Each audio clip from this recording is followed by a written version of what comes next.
Sorry. There we go. Now we can hear you.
I think I got that right. I think I'm live now, ladies and gentlemen. Live, but not from New York, and it's not Saturday night. It's Tuesday night, and we're coming to you live from. I don't have any of the old intros that I have, and no, my wonderful Kim, who is here, and I'm so glad to see you, my love. No, no Pablo Picasso. Um, I want you all to say hello to my guest and my new pal and someone we're just meeting. You're seeing us meet for the first time in person, sort of. You can sort of call it in person, right? We're persons, I think so so. we're persons, so it works. The wonderful Raquel Briggs, who is, of course, we've met up. Well, I think at Doomcock's chat, and of course we see each other on Twitter and things like that. And we holler back and forth over there about Star Trek and such. And I've wanted to talk to you about Trek for a long time, and I'm so glad you're here. Thank you so much for being here, dear lady. Well, thank you for having me. And I just want to say thank you to everyone in the chat for coming by this evening and sharing their favorite 5 of 5. Let's do this. Yes, indeed. We're going to be talking all things real Trek. And I want to say hello to some people here. Of course, I'm honored as always to have the master of the wrenches, the king, great Chris Persia, my new good buddy. Chris, man, it is a pleasure and an honor to see you, to have you here, sir. You were it's so amazing to see you in a lot of the different chats, and you've been really cool to me. And of course, I'm so happy to welcome the wonderful Kim Lockman, aka Trekkie Kim, the ultimate lady Trekkie out there. Who, well, we've known each other since the great Trek Space Wars in 2008. And we've been great pals ever since. I love you, Kim. I'm so glad to see you. Hope you're feeling great tonight. My another great old pal from the Trek Space days, Charles McRath. Charlie, my good friend, big Trek fan. He loves Enterprise. He loves original Trek. He loves TNG, and I don't know if he loves the other ones. There are some people who like some like all, some like a few, and all of that is just fine. Just Joe 47 Jobber, my good friend, always one of my good buddies from the old Blog Talk Radio days. Good to see you there, buddy. Let's see, Douglas Oberg, a great pal that I met again through the great Doomcock. Hail Doomcock! Our good buddy Doomcock, and a great comics fan as well. He knows his comics. D. Douglas Oberg, nice to see you, sir. Smart Steve, it's great to see you. Thank you so much for being here. And let's see who else is here. Mark C was here, the great Mark C, who was here earlier. My sometimes compatriot and KU pilot here when we do some comic book shows, and I want to thank him for doing that last show we did together. So I don't know who else is here, but I'm sure more will come in here and show up. We're just going to pretend like they're thousands because we don't need thousands. We got enough great people here, and I love seeing. Oh my goodness, the beautiful Purple Valkyrie is down here too. Thank you so much for popping in, love. She's awesome, isn't she? She is. And please, by the way, I have the information in. By the way, information to a lot of friends' channels, folks, in the description below. Hers is one of them. The Rise of the Valkyries is a wonderful daytime show for Purple Valkyrie, and the wonderful Samantha Joe, and of course our great friend Loki, who I thank so much for that opening. that he made for me because I could never make such a thing. Thank you, sir. Oh, Loki made your opening? He Great. sure did. He makes some that man is amazing, and I just it was he's such. I was just on his stream a little while ago. He had me asked me to come on there. We were talking about that new the rumors about the new Batman movie thing, and he asked me to come on. And he's a great guy. Love Loki. Love all those guys. A lot of wonderful people, and I had a wonderful time. Raquel, I'm telling you, I've only been here on YouTube a few months now since I moved over from Blog Talk Radio. I have made some great friends. Fandom Menace has some of the nicest people, made some just wonderful friends here, you know, and it's just great. It really is. And I've been on some streams with some friends, and I've had them on mine, and I'm so glad to have you here tonight. And it really is special, this place. We got a great little, can I call it a community? I don't know. I think we can. I think that these wonderful people are definitely a community. Thank you so much, Steve, for the shout out. And Purple, I love you, girl. It's so good to see you here. And thank you so much for coming by and supporting. For everyone in the chat, thank you so much for supporting this community and keeping this conversation going, because this conversation is important, and you're an important part of it. So thank you, everyone, for being here. And well said, and indeed, and to reference what Kim, the wonderful Kim, was when she says no Pablo Picasso. I don't really have theme music anymore here because you can't really get away with it as much on YouTube. But on the old show, for maybe 10 of the 11 years, whatever it is, Paulie, the great Paulie with Latino Slant is here. All right, bro, good to see you, man. I had the opening theme it was a song from the Repo Man film of the 80s, and was called Pablo Picasso was never called an asshole. And I just miss it. I still miss playing that for the open. It was fun. Picasso was with several ladies of the evening, and he painted several of them. So I'm fairly certain that he was called an a-hole at least once in his life, and possibly had something thrown at him. You know, every time I play the song, I would always make that point out when I would open up a show. It's like, I'm not so sure that song is accurate, but I still love it. Yes. Maybe they were being ironic-y. Paulie. Paulie. I'm sorry, man. One of these days, my good friend Paulie at Latino Slant, another new friend that I made over here, I can't just say Paulie. I have to do it to him every time. Paulie, and I know it's aggravating him, but he deserves it because Paulie he's a dodgy character, that Paulie. Love that man. He is a great dude. Good to see you there, buddy. Star Trek. We kind of like it, don't we? The real deal, anyway. Yeah, I think so. 66 to 05. I'm all in, baby. I'm all in. Indeed. And we have jotted down, I believe, our 5 faves of each series. I suppose we should just start as the universe intended and go in order from 66 to 05. Does that work for you? And we'll that totally works for me. We'll talk about Star Trek, the original series, because it is life. I love it. It means to me. But I would ask you before we get started, how long have you been a Trek fan? How did you get started? Well, some people think that I look really young. I'm actually nearly 50 years old. I have a 29-year-old daughter. So I started out in the mid 70s. Wow.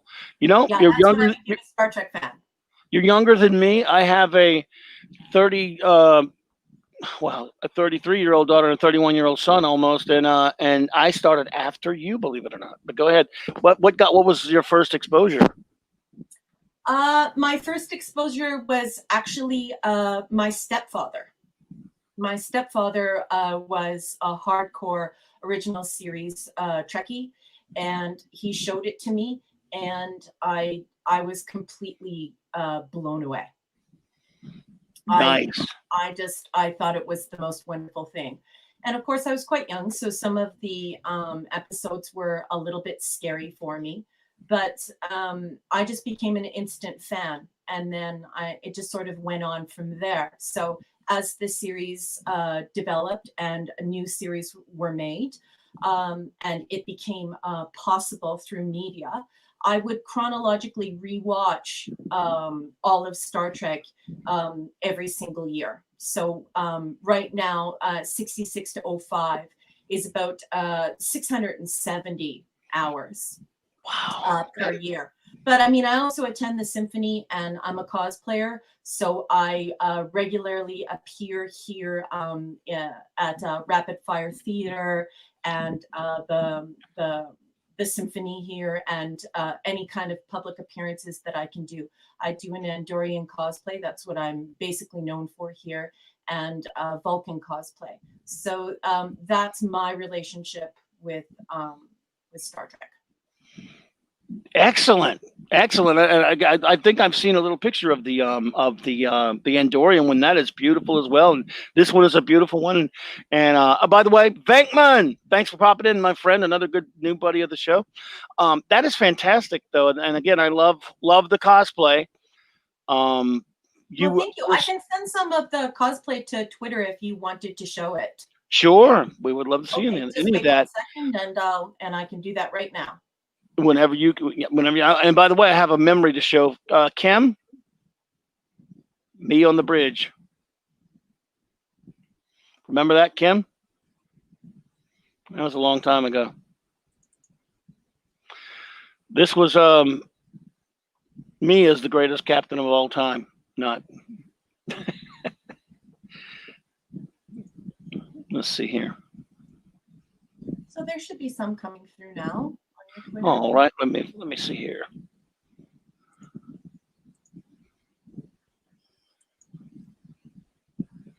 All right, let me find it.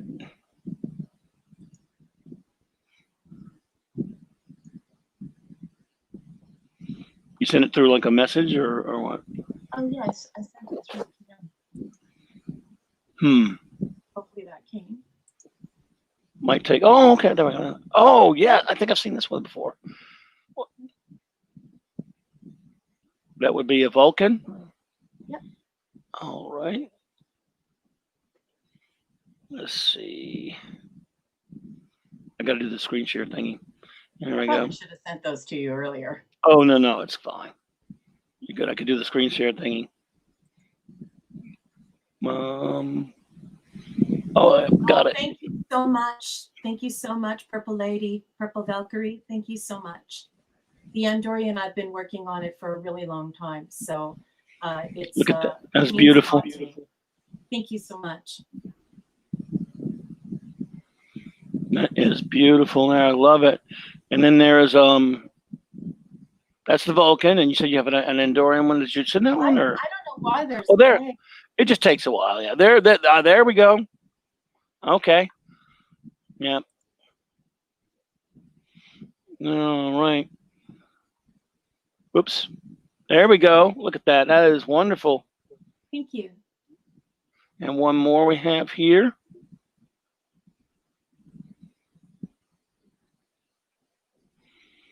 There we go, everyone. Look at that. I love it.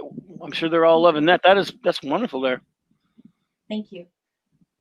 Excellent, excellent.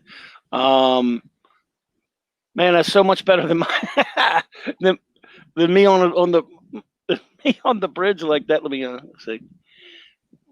Oh, there's the background right there. There we go. Yes, all I can do is be on the bridge and not even in a costume, as you can see there. But that was a great time we had. Kim and I. This was wonderful. It was the set of Starship Farragut, where they also make Star Trek Continues as well sometimes, back in 2013. And, of course, even I got to beam out of there. Oh, great. Time. We don't need to see me. I can't stand seeing me. But those were some wonderful times there. And everyone, I hope you all enjoyed those pictures now. They were just, again, I love your costumes. And we all love Andorians, don't we? I mean, they never did enough with them until Enterprise, actually. Yeah. You know, with Shran, with the great Jeffrey Combs, who was brilliant, I thought. Well, let's see. Star Trek, the original series. What we can do is, and you have 5, I have 5, right? Yes. I don't know what yours are, so it'll be surprising. I do have pics we can show, but I don't know what yours are, so I couldn't load the pics. But you're going to be surprised. Well, we might have some of the same ones. Who knows?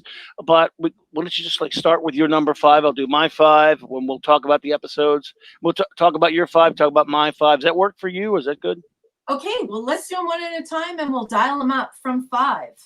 So my number 5 for TOS is going to be The Devil in the Dark, which is season 1, episode 25. It originally aired on March 9th, 1967. Joseph Peavney directed it, and it was Kuhn and Roddenberry who wrote this one. The Enterprise travels to Janus 6 to assist a mining colony. Kirk, Spock, and McCoy beam down to the planet, where a chief engineer, Vandenberg, played by Ken Lynch, tells of a creature loose in the mining tunnels, killing off his men. The monster seems to appear out of nowhere, then disappear just as quickly. Finding that the creature, known as the Horta, in a newly opened part of the underground mining complex, Spock mind melts with the creature to determine why it's killing the miners. So this is definitely my number 5. I think that this is a great episode for a number of reasons.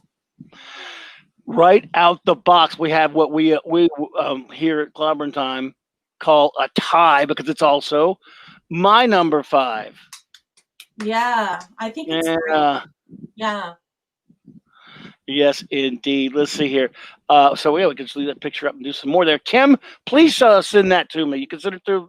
Kim has an Andorian. Her paintings are beautiful. You'd love to see her. You would love to see her Star Trek art. Yeah, her Star Trek art is wonderful. That would be so nice, Kim. Would you please share that with us?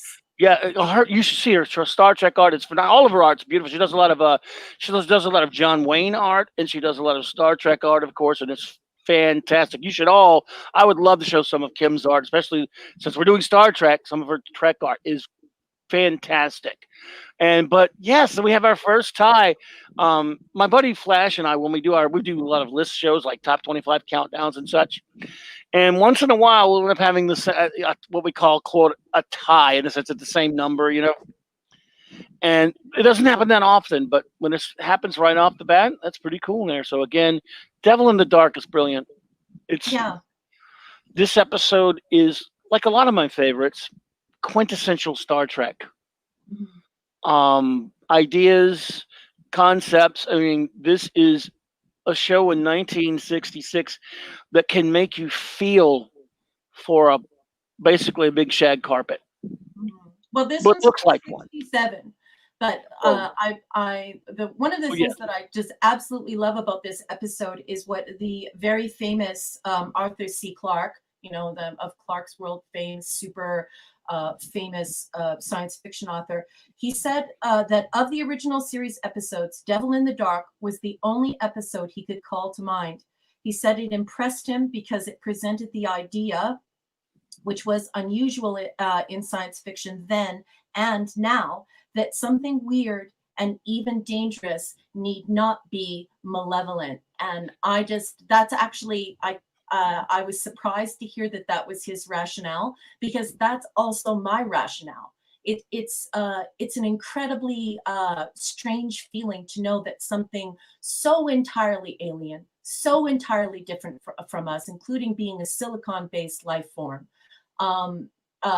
might not be able to communicate with us in a conventional way, and we might not be able to develop a relationship with it, but it would not hurt us. It's just, I don't want to use the word inert, but that's almost what it feels like. This poses no danger, but nothing is going to develop from this either. So I thought that it was really cool that Clarke said that. Excellent. Absolutely. Great info on that. I mean, of course, we all have a lot of respect for the great Arthur C. Clarke. And yes, it makes this episode does one of the things that Star Trek always did so brilliantly from get-go, was it can take this really alien idea, this object, which again, it looks like a big old carpet, like we say, it looks like a big rock. And in any other science fiction, especially of the day, not so much science fiction novels, mind you, but a lot of the popular stuff that was on TV, on screen, other than, very mature science fiction like Outer Limits or Twilight Zone, it's just another monster of the week. Yeah. But this really talks about one of the deep-seated, principles of Star Trek, is you don't judge by appearances, and life can exist in so many different ways, in so many different forms. And It may not seem like a big deal to someone learning about it now, but in 1967, that on television, it's just one of the many reasons why Star Trek was so pioneering. Yeah, it's just it's mind blowing, and it was pushing what we thought we believed about ourselves and about the universe, and so forcing us to question the very nature of being and how we're going to connect if we ever find life on another planet. Just to tickle that part of your brain, I think it's so important, and I definitely know that that was all a part of Gene's ethos, his ethic, to sort of get people thinking outside of themselves and thinking outwardly like that. So Star Trek always did. It did get it not only inspired people, it did get people thinking. That's what Trek is all about. It made you consider things that you may not have, or maybe you wouldn't have, and I mean not just academics or anything like that. Just anyone sitting down at home could watch that. When you're watching that episode for the first time, back then you're probably thinking that's just another monster killing people, and when you see them communicate with it, one of my favorite things in the episodes actually is Spock wants to communicate with it. Kirk is the one that says that we're killing this sucker. And then one of the wonderful things about James T. Kirk what is later when he faces off with it, and Spock, of course, concerned for his friend, tells I love the scene where it says, Jim, kill it now. I thought you were the one that wanted to get Jim, your life is in danger. And I love that bit. But Yeah. we love James Kirk because he is adaptable, because he decides, well, maybe this is a being, maybe this is an intelligent being. Let's communicate it. Let's take a chance. And it's a very dangerous being. And the fact that they choose to communicate it with it, it's just something, again, out on television, outside of Twilight Zone, the great Rod Serling, or Outer Limits, that didn't happen. But it's funny you should mention wonderful. those two titles, because I raised my daughter on those two titles, and when I exposed her to this episode the very first time, she said to me, "Oh, Mom, the devil in the dark, is this going to be scary?" Because of course she was very little, and I said to her, "Actually, sweetheart, the devil in the dark is us." Yes, and there's a thing, the episode was scary until you get to the point where they're communicating with it. That's another great thing about entertainment wise about Star Trek. It can twist and turn on you, because it was pretty scary. This thing could wipe you out. That thing is powerful. I mean, it moves through rock like air. Yeah. And could incinerate a human being just like that, and it was killing men just like that. So the fact it scared you and then it enlightened you, that's just why Star Trek is so wonderful, in my opinion. And a brief interlude here. This is a painting by my wonderful friend, the Trekkie Kim, the great Kim Lockman, the Van Dorian. Oh, wow. It is beautiful. Wonderful, Kim. I love it. Kim, the color is just spot on. So good. Oh, Kim, that's beautiful. Absolutely beautiful. She does beautiful work. That's just one of many. And I've never seen this one, Kim, and I love it. I love that she has the "Where No Man Has Gone Before" phaser rifle. I love that.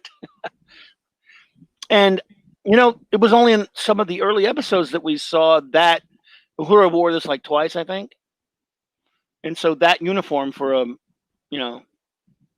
female Starfleet officer. So that is just amazing, Kim. Love it. Thank you so much for letting us show that. We love your art. It is just great stuff. Yeah, gorgeous.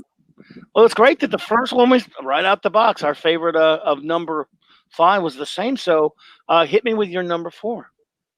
Okay, number 4. I'll give a little background for the chat. So, because, some people know a lot and they know the title right away, and some people don't. So I just prepared a little synopsis. So number 4 is The City on the Edge of Forever. This is season 1, episode 28. It originally aired on April 6th, 1967. We have Pevney here again, and the writers are Ellison and Roddenberry. And the storyline is: suffering from an accidental overdose of cordrazine, McCoy goes mad and beams himself down to an unexplored planet. Enterprise is in orbit of it. Kirk, Spock, Scott, Uhura and Galloway transport down to the planet and discover a ruined civilization and a giant eye, the guardian of forever. It's a time portal, all that is left of this once superior civilization. The Guardian replays the timeline of Earth's history. McCoy jumps into the eye and has altered a history enough that the Enterprise no longer exists. Having taken a tricorder reading, Kirk and Spock enter the eye before McCoy's arrival date to try and set history straight and save their doctor. They arrive during the Great Depression on Earth. They are taken in by the proprietor of a local soup kitchen and boarding house, Edith Keeler, played by Joan Collins. Kirk genuinely, let's put some emphasis on this, genuinely falls in love with Keeler and soon learns that he has a sacrifice to make in order to save not just McCoy, but mankind itself. Love it. Well, we may hear from it again because it's such a wonderful classic episode. And thank you for that info on that, because that is truly, well, it could be easily the most famous episode, or one of them. Maybe along with Trouble Tribbles could be, as far as the most famous one. We all know, again, one day we'll just do a show where we talk about all the stuff that went on behind the scenes there with Harlan Ellis and his original script, which is fascinating. But look, I love the fact that Gene L. Coon, Gene Roddenberry, Dorothy Fontana, and others really, really reworked it to make it into a masterpiece, I think. Yes. And it's so good that you don't even care that there's a crazy looking, weirdly shaped object that can send you anywhere in time and space in the universe. You don't care. You don't think of it. Look, I never thought about it when I first watched it many, many times. I never thought, what is this, a TARDIS? Like from Doctor Who? Why can it do that? Doesn't even enter into it. It's such a beautiful story. Yeah. Well, I said for my reason for rank, the best script and acting in the entire TOS franchise. Against a Titan like Collins, Shatner gives his most restrained and convincing performance. The onstage opera quality Bill is known for is almost non-existent here. He is subdued and vulnerable. So I just think that this entire script and just the entire environment that was created really brought out the best in Bill. Yes. Some wonderful performances, some wonderful moments between, all the interactions, some great Kirk Spock moments, some great moments with Kirk Spock and Edith Keeler. My favorite being just, I could never get enough of the scene where they're down in the basement and she's nailing Spock for stealing the tools. I'm sure you remember. Well, who hasn't watched it a million times? And basically, he says, I'll finish with the furnace. It's just Captain. Even when he doesn't say it, it does. And she just says, out of place you two belong here. Yeah. God, she is really, really wonderful in that role. Yeah. Truly beautiful. And she's so young at this point. Yes. Her face is just so soft and she's just so elegant. And we know what's coming as far as Dynasty goes. It was Dynasty she was on, right? I never watched those kinds of shows, but you could definitely see this regal quality in this woman, and the electricity, the chemistry between her and Bill was huge. Because here, this is not a flight of fancy for him. He's not going to hit it and quit it, as they would say. He is wrapped up here, and she's just elegant, and he's in it, and it's really great to see. Truly, just a magnificent episode. And when you get in this top 10, I mean, you're talking on kind of lofty air here. My number 4 is it's the Doomsday Machine. Ooh! And I took a pick not from the remasters, which I do enjoy, by the way. I'm not knocking them, but I just pick it on. What the hell? Pick it on when they're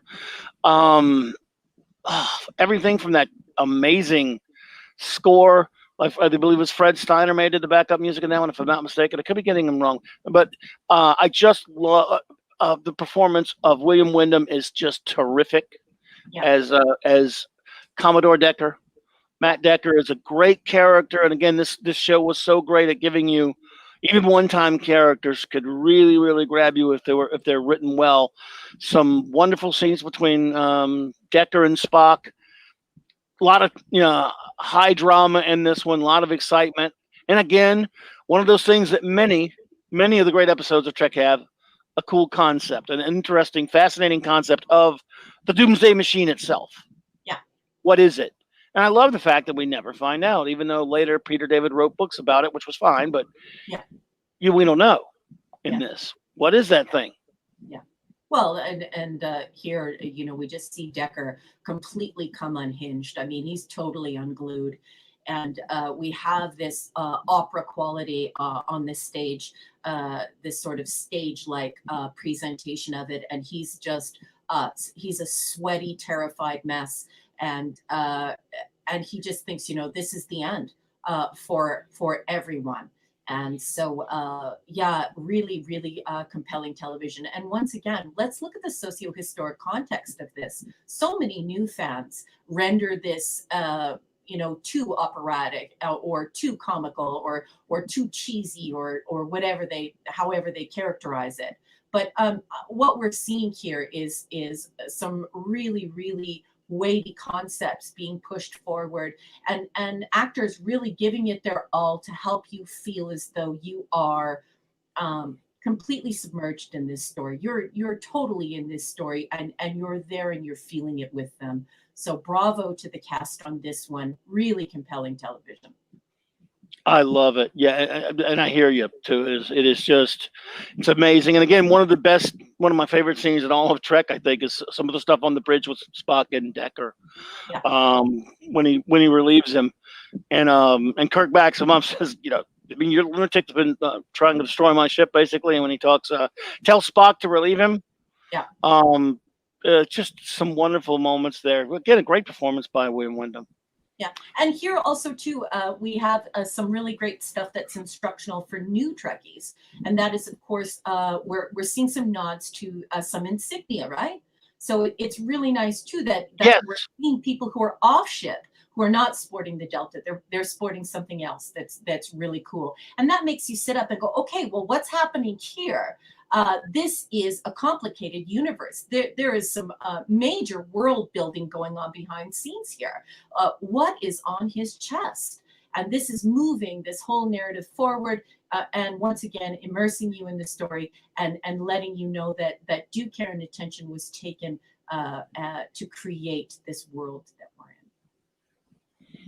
Absolutely. And I don't know how I've never really been sure how I feel about them changing it all. I know they just did it with Star Trek: The Motion Picture to change everything in Starfleet to the Delta, but it is such a great, it is the coolest probably of all the insignias. But I kind of like that the original in the old days, each ship had its own insignia. But I know that's a complicated thing. You'd have a million of them, I guess, at some point. Yeah, but we're also at a point in history, and this is why I defend the original series so much. We're at a point in history where we're still making models, where we don't have a tremendous budget, where we have someone who's sitting down at a sewing machine and actually making these patches. And yes, right down to the fact that the sleeves on the uniforms were too short because the dry cleaners screwed them up, and then of course they became canon. But where are you going to get that velour again? So yeah, just really interesting trivia for newbies or people who are just interested in learning more about Star Trek. And that is that insignia making you a part of a team, a part of a family that you belong to. Yeah. Oh, absolutely. Absolutely. What is your number? I guess we're at 3. You're 3. Okay, well, here we go. Oh. And chat, we're not just here to announce what we think. We also want to hear what you have to think. Oh, what you feel, what you want to say, or any comments on the shows we mentioned. Please feel free to just jump in, and we'll put that up in the marquee because your feedback is important. Oh, yeah. Oh, yeah. Always. Number 3, I chose Where No Man Has Gone Before. This is season 1, episode 3. It Nice. originally aired on September 22nd, 1966. We're dialing it back, folks. And here we have Goldstone as the director, and we have Peoples and Roddenberry. And here's the storyline to refresh your memory. The Enterprise finds herself at the very edge of the galaxy. The ship encounters a strange field. Flashes of light and electricity flood the bridge. Gary Mitchell, played by Gary Lockwood, and Dr. Elizabeth Benner, Sally Kellerman, are struck by the field. As Spock and the crew try to regain control, Kirk tends to the fallen Gary Mitchell and finds his eyes are metallic, shining like aluminum. Denner seems fine, but Gary has inhuman capacity for information and has developed psychic and paranormal powers. It quickly becomes apparent that Kirk must choose between marooning the malevolent and powerful Gary on Delta Vega, as well as Elizabeth, as a precaution, or killing them before omnipotent megalomania takes over. So this is huge episode.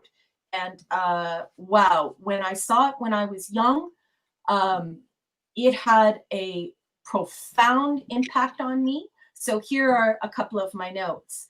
My favorite quotes from this episode is the entire dialogue in the chess scene, where Kirk tells him that he has an irritating game. And the reason for this rank is Gary makes mention of Baruch Spinoza. This is where I discovered this brilliant philosopher who went on to become among my favorites, who also changed my life. So Baruch Spinoza became a huge force in my philosophical development, my academic development, my personal and emotional development. And of course, my favorite quote from Baruch Spinoza is, "The supreme mystery of despotism, its prop and stay, is to keep men in a state of deception, and with the specious title of religion, to cloak the fear by which they must be held in check, so that they will fight for their servitude as if it were salvation." So here, this is such an incredible episode, and what happens to Gary is so amazing. And this episode literally changed my life as a scholar and as a person. Wow. It is in my top 10 now because I do love it. And this, of course, as you point out, is the second pilot. The pilot that sold it, by the way, as you know. And it is truly wonderful. A wonderful story about power corrupting and all that stuff. Mm-hmm. I do love it so much. And I think my favorite exchange in it, though, was between Kirk and Spock later when Kirk doesn't want to hear it, but Spock is telling him, you should kill him now. You should kill Mitchell before he gets too powerful. And I just love what he says. Dr. Danner feels he isn't that dangerous. What makes you right and a trained psychologist wrong? And he says, because she feels, I don't. All I know is logic. Yeah. And I love that. Again, very, very early, even though Spock's character developed a lot over the first season. I love that was, so again, I don't know how much of that is in the Spock from the cage, really, but that was, who knows, maybe that was the beginning of starting out the cold logical Spock. Yeah, and especially here in Canada, I do have to tell you folks, I am from Canada. So especially here in Canada, when I finally laid eyes on this, which was obviously much after it officially aired, because we had limited channels and things like that. It's just, this was so daring. If you look at Gene Roddenberry becoming a humanist, this was incredibly daring at this point in television. You could not switch on the television and hear about Baruch Spinoza. There would be no way that they would ever talk about omnipotence being anything other than from the Christian God here in the Western Hemisphere. Mm-hmm. So this is a huge thing. And I mean no insult to anybody who believes in God. That's not what I mean. Of course not. I just mean that for agnostics, for atheists, and even for Christians with an open mind, this was groundbreaking television. In socio-historical context, this is having brass cojones. Being able to put that out into a family living room was just unheard of. Daring, wonderful, incredible. Truly a wonderful episode and a great choice. But yes, what you're saying is absolutely true. Trek always pushed the boundaries, even then. Of course, it always has.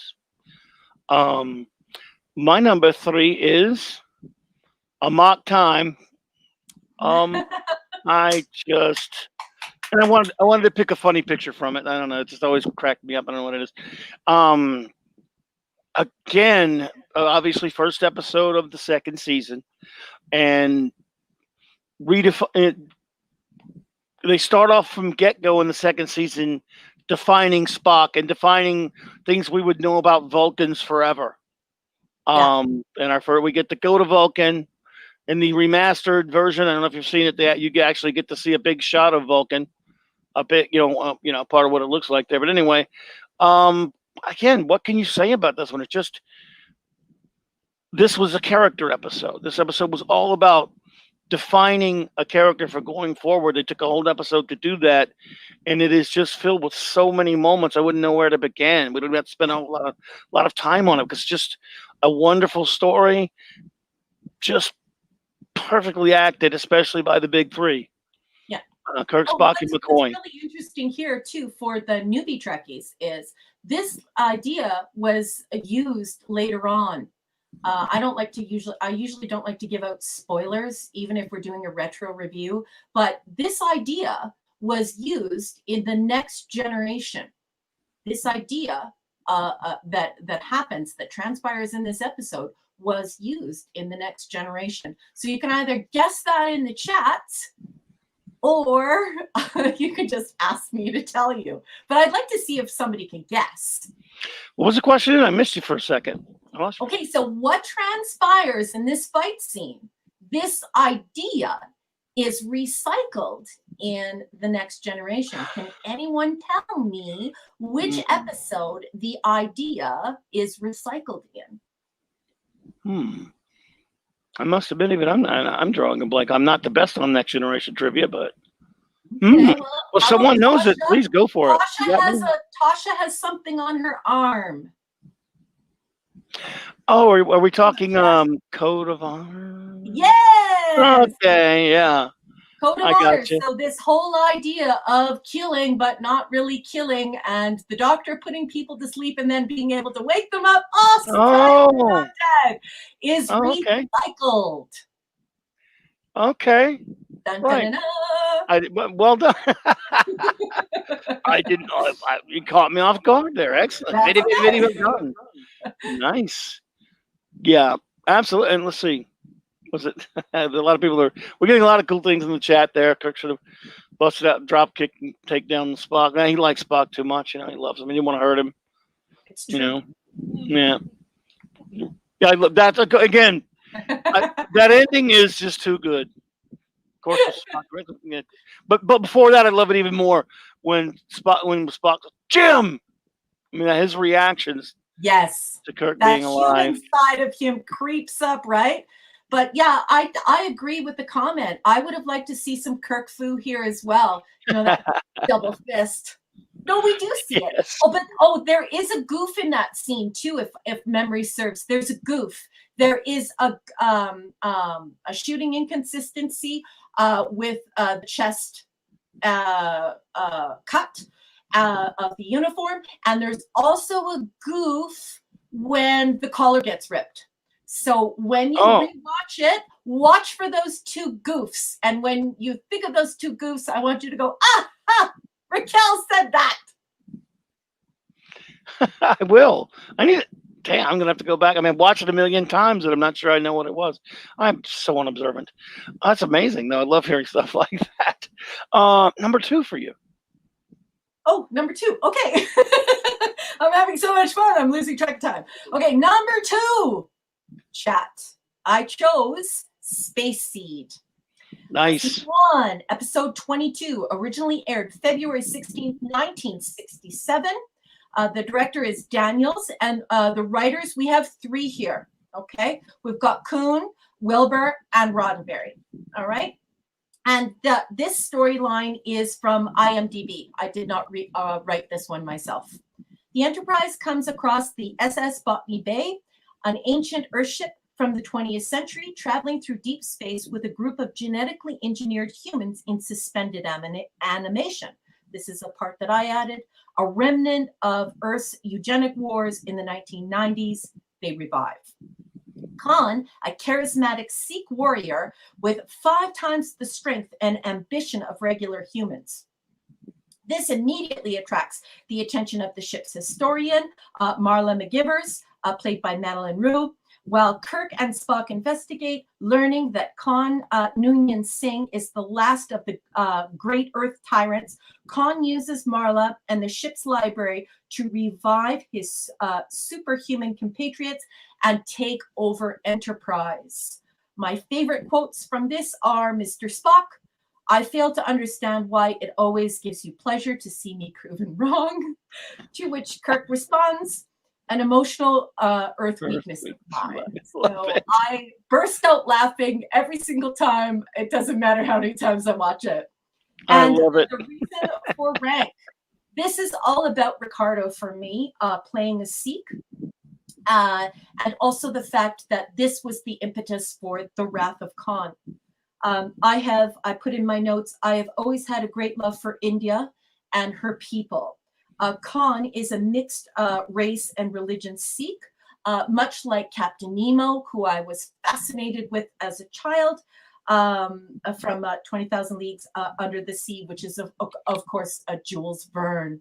So outstanding performances, literally and figuratively Space Seed. This is a seminal moment for Star Trek because it not only is the impetus for The Wrath of Khan, but it starts an entire branch of Trekkie behavior. This changes us forever. So this is really dialing us up and making something incredible in our mythos. So bravo to Ricardo, who is hot as HE double hockey sticks here.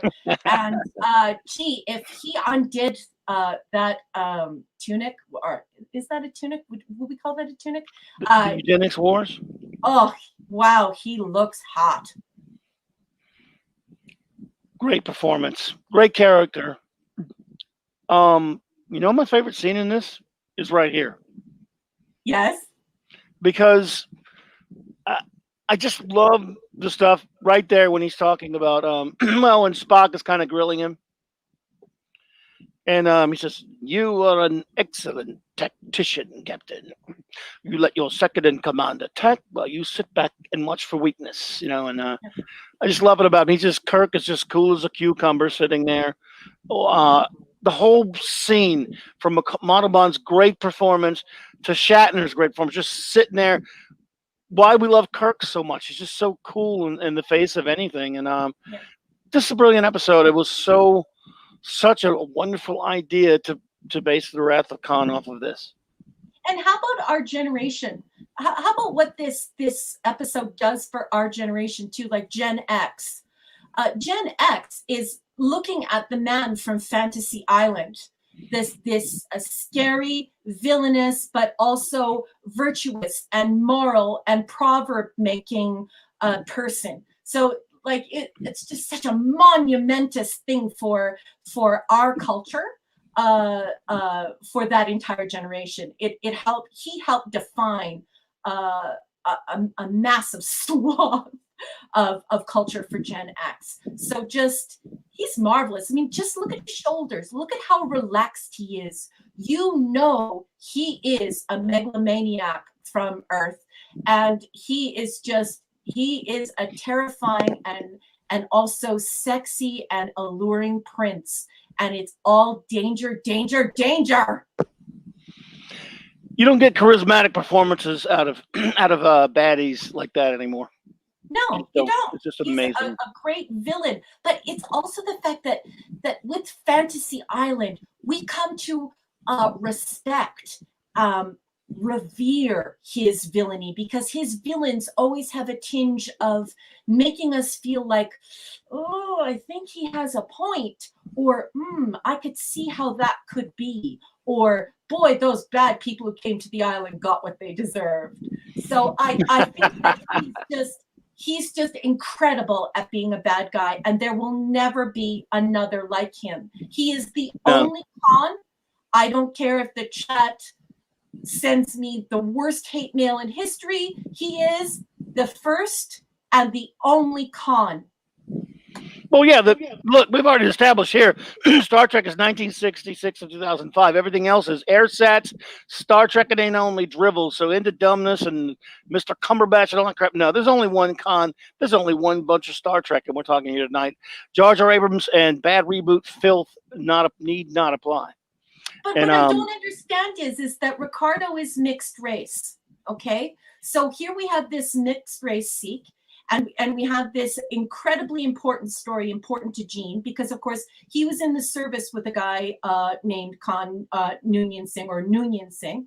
And so he named this character this because he loved his friend. There was no internet, and he wanted to find his friend.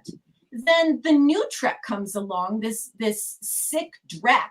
And they're saying that they're rehabbing it to make it more progressive and to make it more culturally sensitive. But they took away a mixed race person playing a mixed race person and then gave it to Benedict Cumberbatch and then totally just didn't play him as a Sikh anymore. How do you have the name Khan Noonien Singh? So the first name is Arabic. The Noonien, it sounds South Asian. And then the Singh saying that you're baptized into the Sikh religion. And you choose Benedict Cumberbatch. Why would you do that? That's not being progressive. That's not rehabbing Star Trek. That's regressive. You wrecked it. You didn't fix it. Well, it's Jar Jar Abrams. All he was, I'm not going to use the word thinking, he was just picking a popular flavor of the month actor of the time. He would have, and that's all he did. I like Benedict Cumberbatch in some things, but, it's totally horrible casting. And, it's just, but, that's not Trek anyway. And he didn't care. As much as I hate those movies, you notice he tried to cast people that were in some way look sort of similar to the original cast. And then when he Khan, he gets a skinny British dude. It's just Abrams. Don't tell me that you are rehabbing my beautiful and amazing and progressive series. Do not tell me that you are rehabbing it. I'm going to stop you right there and say, no, that's not a rehab. You know what that is? That is regressive, and it's a form of vandalism, and it is a form of fraud because you are telling younger viewers who have never watched the original series that the original series is prejudiced or backward or horrible and that it needs to be fixed. And meanwhile, you're the one who's behaving regressively by taking away my Sikh warrior and replacing it with Benedict Cumberbatch from England, the whitest man on the planet other than Script Doctor PhD. Script Doctor PhD is the whitest man on the planet, but Benedict Cumberbatch is number 2. Shout out to ST. I hope you're out there. I love him. He's great. Yeah. And I agree, Smart Steve. I love Cumberbatch as Doctor Strange. He was a great. I wanted him to be casting years before. Wonderful.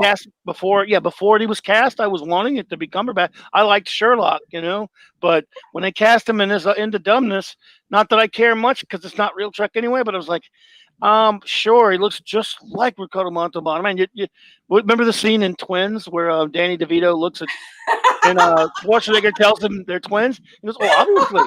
I mean, the minute I sat down, I thought I was looking into a mirror. Oh my goodness, that is such a good analogy. That is the best analogy. That is hysterical. You're making me cry. It just popped in there for some reason, but Abrams. Well, I beat up on him enough for 20,000 shows, but you could never do enough of it, in my opinion.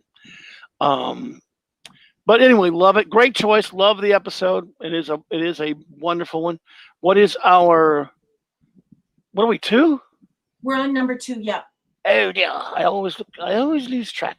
My number 2. Well, we've already been on 2 a little bit, so we don't have to stay on it too much. And that was on your list, and that is, of course, The City on the Edge of Forever. So, Bravo! I am my own beginning, my own ending. I see no need for answers to be couched in riddles. Love it. Could quote it all day long. And again, I must stress, because Star Trek is always so, not always, but very often very science and explanation based. Yes. But this story is so good. We don't care that a planet in ruins has a time portal that can go anywhere else in the universe, in time and space, like a TARDIS, sends you anywhere. Because it's just so great. So I don't want to hear it. It's great. And if you want, I mean, no one ever tears it to pieces, but I'm just joking around, mind you. But you could, if you wanted to say that. But I go, you know what? It's too great to worry about it. And besides, we can go on to our number one, because we've already talked about this wonderful episode. So, without any further ado, um, Raquel, your favorite, your number one Okay, well, episode of first of Star all, Trek. I want to apologize to everyone here. First, my illustrious host and the chat, because I'm going to cheat here. Cheater, cheater, cheater. I'm sorry. Good. Cheater, cheater. Okay, my number one is The Cage. It is the pilot. It aired first on November 27th, 1988. Take note, everyone. That's true. I remember. 1988. Okay. I remember The that. director is Butler, and the writer, of course, is Gene Roddenberry. This was the original pilot, the one that they turned down. And They ran it syndication. I was exposed to this through the Menagerie. So you have to understand that I grew up watching the Menagerie. And so I was fascinated by this entire storyline. I thought it was incredible. So when 1988 came along and they allowed me to see the pilot, I went go-go nuts, because I am the person who loved the Twilight Zone. I love the Outer Limits. I loved pushing this idea not only of science fiction, but something that was very possessive and psychological and scary.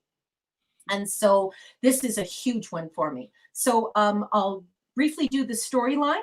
The Enterprise receives a distress call, but when they arrive at the planet, they discover the survivors are but an illusion created by the subterranean inhabitants of the planet, the Telosians. It's all a ruse to take Captain Pike hostage and repopulate the planet using Pike and a lone human female they have in captivity, the only real survivor of the humans who crashed there. Pike is having none of it. He doesn't want Eve, and he doesn't want to be Adam. The Telosians mentally, emotionally, and physically torture him in order to get him to relent. Pike's crew returns to rescue him, now armed with more firepower, but the Telosians' mind control and powers of illusion are great.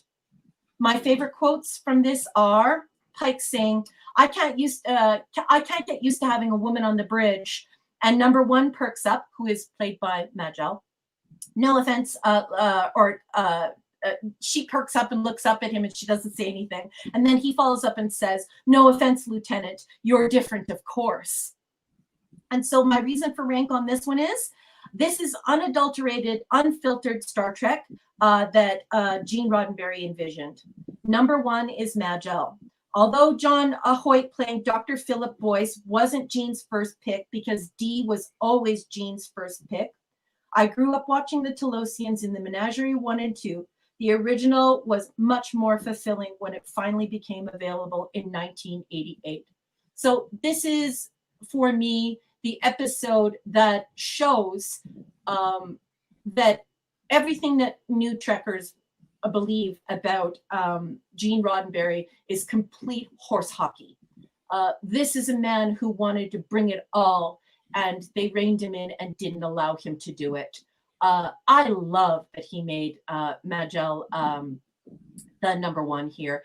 And I love that he called her analytical. And I love the fact that he didn't even feel sexual towards her, to the point where it was put so respectfully into the script. I can't get used to having a woman on the bridge. No offense, Lieutenant. You're different, of course. I mean, this is somebody who fully sees a woman as an equal. And just the entire story, just everything about it. Like I said, socio-historically, folks, you have to remember the amount of makeup that went into this pilot, and the amount of time with the modeling and the surface of the planet. This is effing F-bomb incredible, and just psychological, scary, soul shaking. Imagine if somebody could control your mind and make you see things that that aren't real, and you become a prisoner of that. And then on top of it, whenever you try and break out of it, they emotionally, intellectually, and physically torture you, literally lighting you on fire. Now, this was very biblical. You don't just light people on fire on television at this time. Unbelievable. And this pilot was turned away. It is widely known and widely reported by multiple sources because it was, and I quote, too cerebral. So that is my number one TOS, the great bird of the galaxy. How I miss you, fine sir. And if you're out there in the great perhaps, I love you. Nice. Very nicely done. What's I love it. your Thank you so much. Well, first of all, I want to say I love this episode. I remember, by the way, in 1988, or was it 87, 88? Which one did you say it was? When Rod, okay, it was 88. I remember it was in syndication with Roddenberry introductions. And wasn't it? It was like they released it on VHS in black and white at one point. Then later they came out with a color. Our parts were black and white, I believe, if I remember right now. Yeah. But like you, everyone knew it from the Menagerie. But it is a wonderful episode, and it does make you wonder what the show would have been if it had been Pike. I still love the way it turned out, but this is a wonderful, brilliant episode. So it was fantastic. Well, his wife at the time didn't want him to be on the series. She thought that science fiction was beneath him and that he was going to wind up being a big star. And then, of course, he kept on doing Westerns, and then he had that terrible accident, and then he died. And I mean, it was only a couple of years or a few years afterwards that he died. So it's just so sad because, I don't want to be one of those people who say, what could have been, but I can't help but say in this case, what could have been. Oh yeah. And but still, we turned out to be a wonderful show, but it would have been different under him. But again, he was great. He was great. I do love him. And I love the episode. A wonderful choice. And mine is going to be geeky and goofy, but it's just the comic book geek in me loves this episode, and it's my all-time favorite one. And it is, of course, Mira Mira. I guess, again, when I say the comic book geek, it's because in comics, they play with different universes a lot. And I have always been really into parallel universe, the whole concept theory, what have you. Written, of course, by Jerome Bixby, who was just terrific and an excellent science fiction writer who wrote not only a lot of books, of course, but some Twilight Zone and some, I believe, some Outer Limits. I think Outer Limits adapted some of his stories, if I'm not mistaken. But anyway, this one, again, don't know. I just love it. So I love everything about it. I love everything about the characterization. I love the idea. I love the fact that we don't get to see the Mira Kirk that much, but Mira Spock. Again, I don't even have to go too far into it because everyone knows the episode. It's just so much fun. And as much as I love Deep Space Nine, which we'll talk about later, I hated the way they dealt with the Mirror Universe on that show. Should have left it the hell alone. Yeah. But well, for this one too, let's talk some more about these social issues and getting credit where credit was due. I'm a communications and technology scholar, and I have to tell you that growing up watching Nichelle Nichols as a communications and technology scholar and an astronaut was pretty fascinating. And for this, to see a beautiful woman like Nichelle breaking all the barriers and just being an in-your-face goddess sex symbol in this episode, just whoo, she's smoking hot. There are flames coming out of her. She is just absolutely stunningly beautiful. Her skin, her hair, just her belly, her legs, like it's just this is a real woman, and she looks incredible. Wow. So yeah, I loved this episode too. And can we talk about the costumes? The Oh costumes yeah. just isn't it just incredible? Like and imagine um all of the intricate work that was done. Like the belts on this are completely different. The insignias are completely different. The regalia for awards that you have won are completely different. The fittings were completely different. Just everything. Unbelievable. There a lot of work went into this episode. This is such a great choice. Thank you. I think one of my favorite. I mean, well, it's impossible. There's so many great. This is the one I could probably just sit down and quote every single bit of it, and I've watched it so many times, and yet I always get something out of it. I love one of the again little bitty bits because I love the whole thing at the beginning. When the Halkins are Kirk is first about to leave from negotiating them right before they go up to the ship.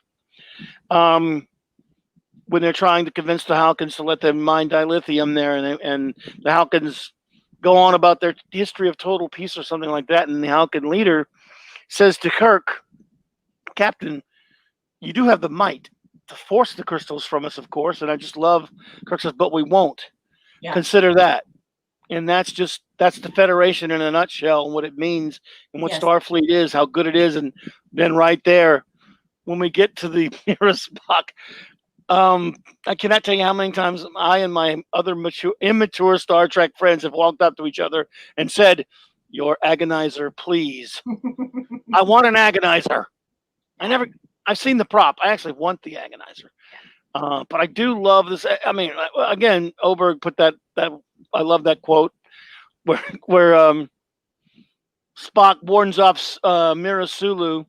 "I suggest you remember that my operatives would avenge my death, and some of them are Vulcans." Yeah. Apparently, that's pretty scary in that universe. Yeah.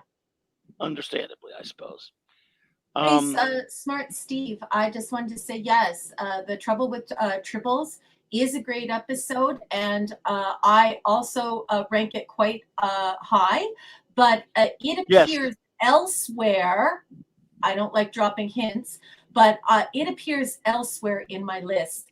I would also, as an author and as a scholar, I would also really love to take this opportunity. I'm just going to interrupt for 3 wags of a dog's tail because I want to make sure I get this in here.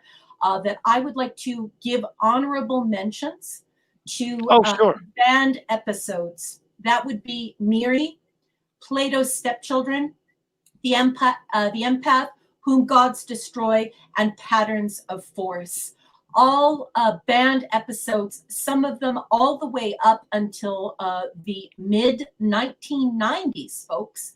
So, this is Gene Roddenberry appealing to your better angels, for lack of a better term. Of course, I don't think he'd like me to say angels, but appealing to your better angels as far as philosophy goes, and asking you to question things that you feel and that you believe about others. So when you're reaching for TOS, I hope my fellow Trekkies and my friends and everyone in our community will make sure to reach for those banned episodes. Yes. Well, good. Well said. Great ones. Great ones. One other thing about this episode I would point out is another. Well, who doesn't love a good Kirk speech? And when the speech in every Revolution speech at the end is just wonderful. Absolutely, in every Revolution spot, Mr. Spock, there's one man with a vision. And it's shame what they did to that in later iterations. But anyway, great list there, and we love Star Trek the original series. So those are again, they're Flash and I. In fact, Kim and I have done our top 25 before many years ago on the show, and then Flash and I have done our top 25 later than that. And so yeah, I mean, picking 5 is tough. There's so many wonderful, great episodes. Yeah. That you could just go on about. I mean, again, you could just do the whole show just about the original series, of course. Yeah. But we will jump to the next one now. Which would be. Wait for 1 second. I'm sorry to interrupt. No. Go ahead. 1 second. Smart Steve has said, Why banned? Well, a lot of these were banned by different countries, the UK being one of them, because of violent scenes. The empath, of course, was banned because of the torture scene in that episode. A catastrophic death, um, like unfettered psychosis, like terrorizing people. So that would, of course, be whom gods destroy. And Plato's stepchildren, because it was pushing barriers. Obviously, you know that Leonard Nimoy was supposed to lock lips with Nichelle Nichols in this episode. However, Bill wanted it for himself. So it wound up being Bill who was,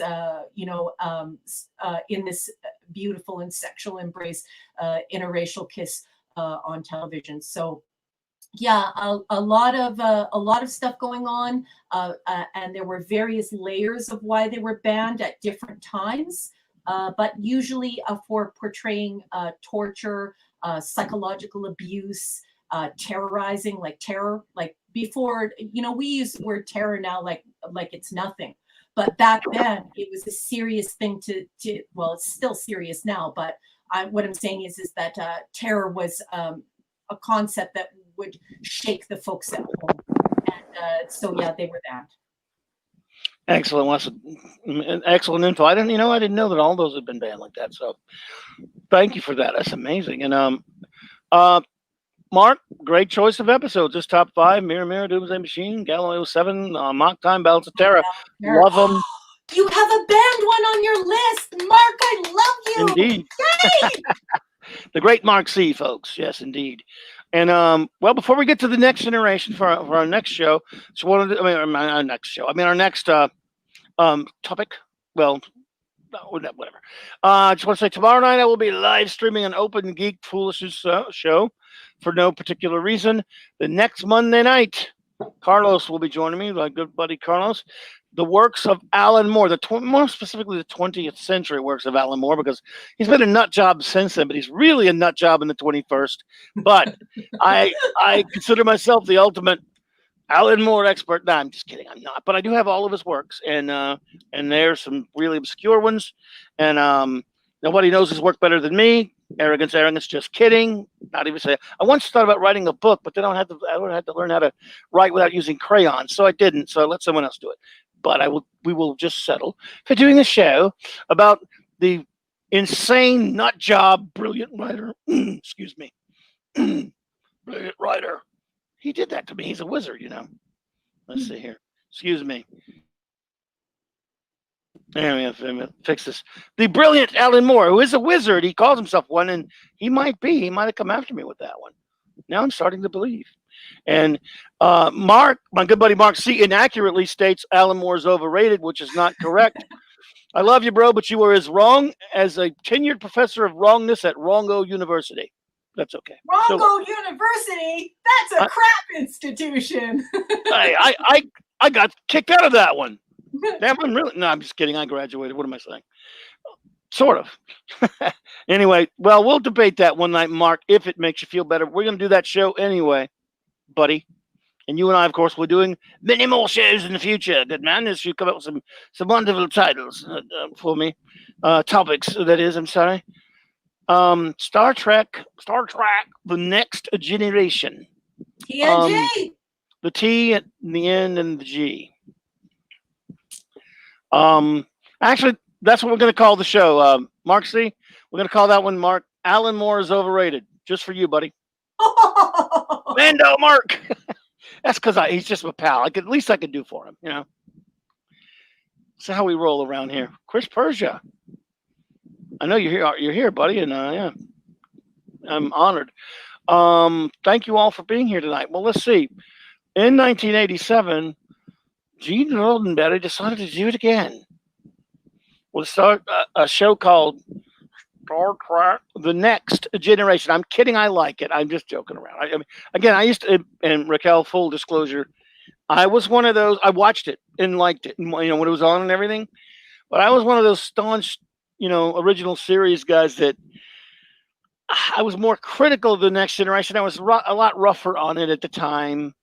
And I didn't like it when people would come around and say it's just so much better than the original series. It used to drive me crazy.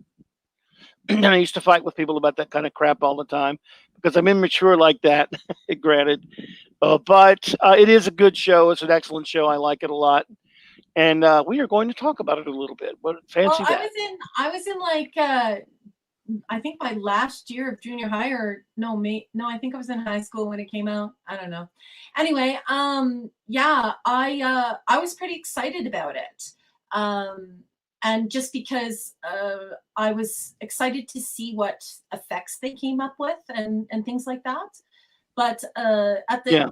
same time, I was that girl that sat with the nerds and talked about Star Trek, and the cooler older boys who were going to ask me out actually did not ask me out once they heard all of the Star Trek coming out of my mouth.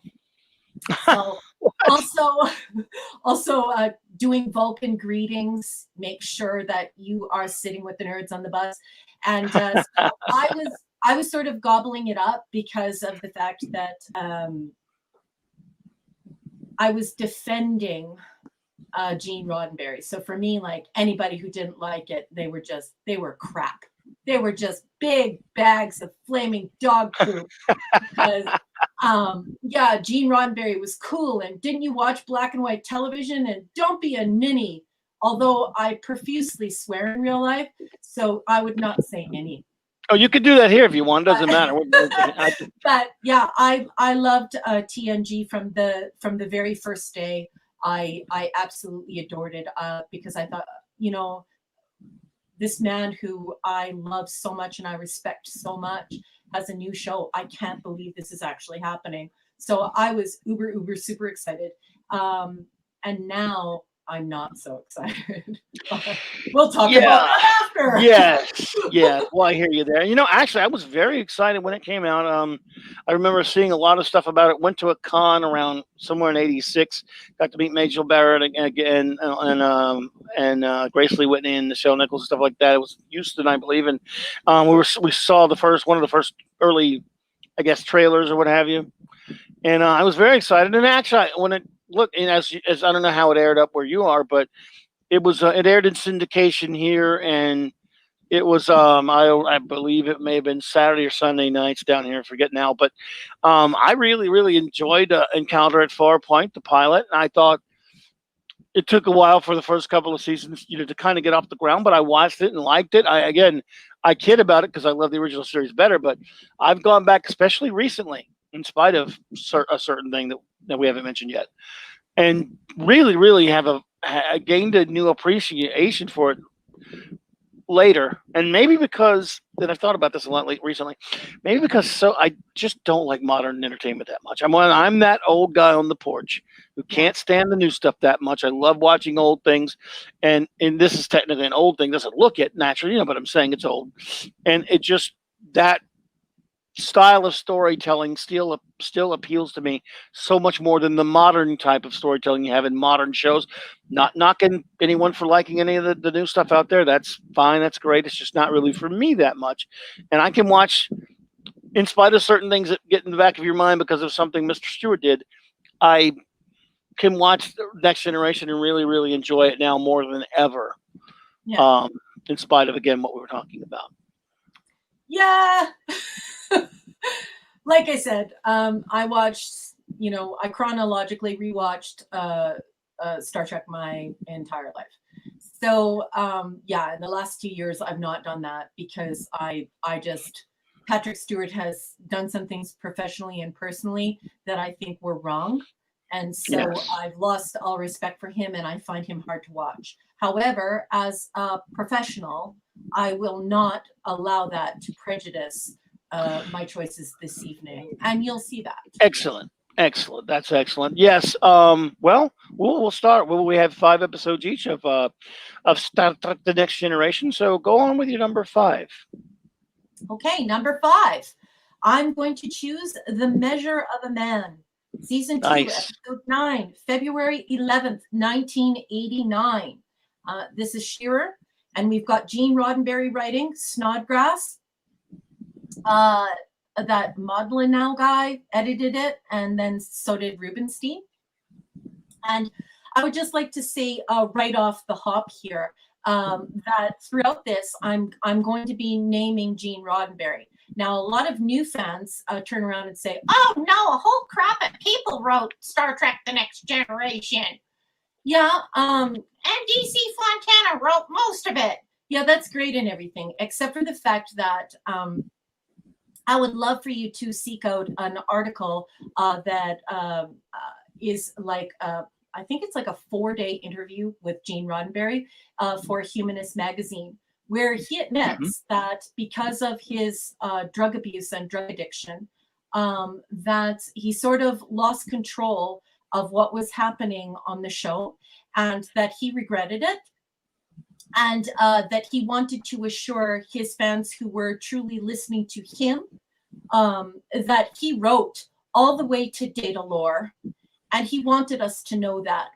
So as I go through my choices and you hear me say Roddenberry, I want you to please do a little bit of research on that. If you can't find that article, please get a hold of me on Twitter and I'll help you to find it. But don't ever say that Gene Roddenberry didn't write these shows, because like many very famous authors, he abused drugs so that he could write.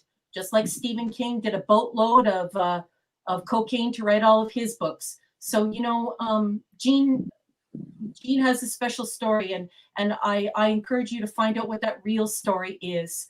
It's not glamorous. It's really rather sad. But when I say Gene Roddenberry, you should know that I am speaking the truth. Gene Roddenberry wrote these stories. Yes. All right. So this is the measure of a man. At Starbase 173, the crew have a bit of leave. Data learns some of the intricacies of playing poker, while Captain Picard runs into an old contact, Captain Philippa, who establishes a new JAG office at the base. She once prosecuted him unsuccessfully, but there is some respect and sexual tension there. Problems arise when Commander Bruce Maddox receives permission to disassemble Data to determine how he functions in order to replicate him. When Data expresses doubt about Maddox's likelihood of success, Data refuses to undergo the procedure and resigns his commission. He's forced to, of course. Data soon finds himself at the center of a judiciary inquiry to determine if he is merely a machine and property of Starfleet, or if he is a sentient being. Philippa presides over the case, with Picard defending Data's rights, and Riker is placed in the unenviable position of opposition by Philippa's orders. So that summary is written in part from IMDb, and some of it's me. And my favorite quote explains my reason for rank here. Now, the decision you reach here today will determine how we will regard this creation of our genius. It will reveal the kind of people we are, what he is destined to be. It will reach far beyond this courtroom and this one android. It could significantly redefine the boundaries of personal liberty and freedom, expanding them for some, savagely curtailing them for others. Are you prepared to condemn him and all who come after him to servitude and slavery? Your Honor, Starfleet was founded to seek out new life. Well, there it sits, waiting.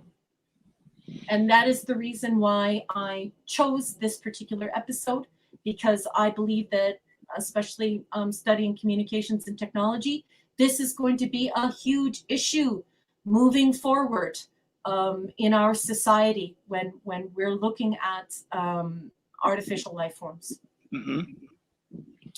Well, it's such a beautiful episode. All I can say about it right now is that we may hear from it again. Just a feeling. I don't know. It's calling me crazy. What's your number 5? What is? Oh, my number 5 is Who Watches the Watchers. Great episode. This is, and by the way, I love a lot of what you're saying about Roddenberry as well. One, he was a great. People don't think of him as much of as I don't want to go too far into it under the rabbit hole, but as a writer, people like to say, well, all these other writers did this, these writers did that. Yes, he had a lot of writing help on all the shows he worked on, but I once did a show on my way back on my BTR show called The Other Works of Gene Roddenberry. He was a great writer. My favorite all-time TV Western is Have Gun Will Travel. He wrote 20 some odd scripts for that, and they were all really great. He wrote a lot of other things. So the man could write. Sure, he had a lot of help with creating Have Trek, you but seen Planet he Earth? could write. Yes, Planet Genesis 2 and the Quester tapes and Spectre. Yeah, So the good, movies. so good. But Yeah, when somebody has a problem with drugs and right. they lose control of it, they get producer credit. And he is on record saying that he regrets accepting that producer credit. And I would also like the fans to hear you out, because you speak truth. And some of the rewriting that happened, he did not appreciate. And so it wasn't all good. I mean, look, Gene was human. He wasn't perfect, and criticizing anyone's fine, but give him his credit, give him his due credit. You know. Yes, yes. Yeah, I mean, Mark he said, "Can you pick three?" He said, "Can you pick season 3 as in one episode?" Well, not in our case, but you can, buddy, if you want to. Yeah, you can. I love this episode. This episode is again a term I've overused: quintessential Star Trek. Yeah. Introducing us to some fascinating concepts and ideas. You have this primitive people that they look similar to Vulcans, and they're primitive but inquisitive and intelligent. And as we often have said, if you take, let's see, just to use an example, if you take a machine gun back into the times before there were even bows and arrows and start mowing down a bunch of people, they're going to think you're a god. Yeah. They're going to think it's magic. Yeah. And this deals with that kind of conundrum about these primitive but good people, their superstitions being observed by the Federation with the Federation observatory outposts that they have there, and seeing a transporter, seeing someone materialize from a transporter beam. Well, of course, what else are they going to think? But it's a god. It's And a you had higher a whole being. bunch of agnostics that suddenly started believing in theism, right? They started believing in God when meanwhile Yes. they were all science driven. When Picard is standing on the bridge with, or not the bridge, 10 forward with her, and she gazes upon her planet. Wow. What a moment for every scientist and every agnostic and every atheist. Definitely that is showing the power of, not all putting it all onto religion, knowing that we might not be alone and that we have to be careful with the God concept, right? So this is an incredible episode. It is so good that the Orville borrowed it a bit, right? Because They did. We have Kelly committing herself to sort of the same thing, but of course this was not a ripoff; it was homage. Yeah, of course, I love the Orville, but yeah, they totally did it. And the thing about this one is, there's a conversation where the Picard is speaking with the, I believe, the leader of the project that they'd gone to rescue. That was the Federation observing project or whatever, and said, he basically said that we're giving them superstition. We're giving them back superstition.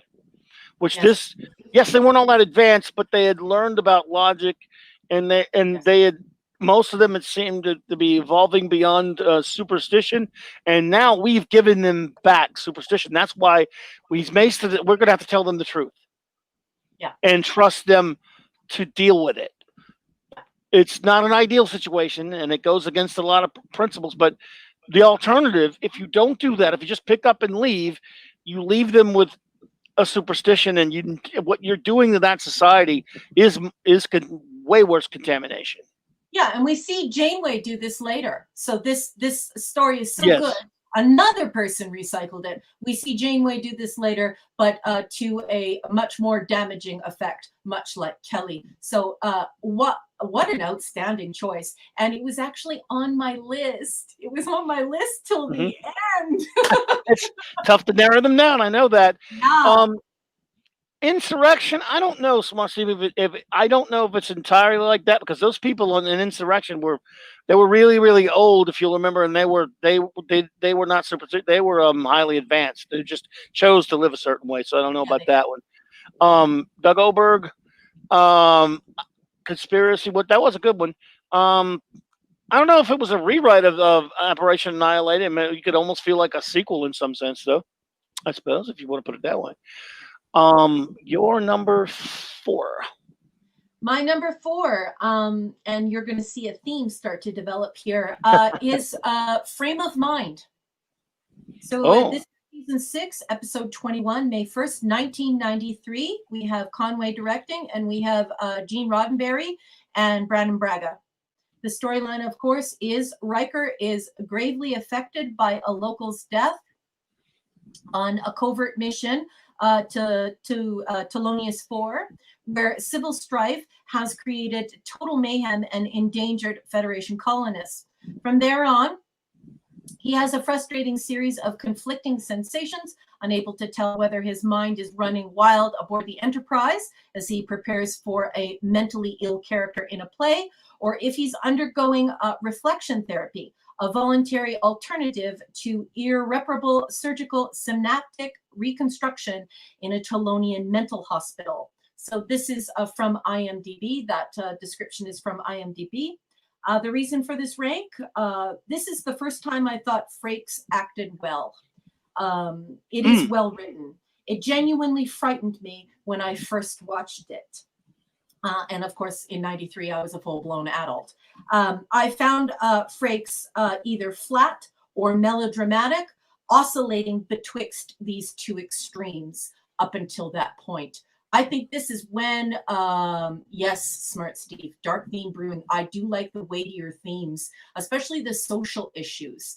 And of course, social issues are different than political issues, although everyone today tends to mix them together because they don't have a dictionary. Anyway, unfortunately, so Riker, I think that Jonathan Frakes was sort of weird about the character. And I think that this is the first time that he got to actually act like in a way that I could accept him as Riker. I thought, wow, okay, like he can act, because he was like, sometimes he was like totally flat where you're like, yeah, you're not acting, and stop grinning at her.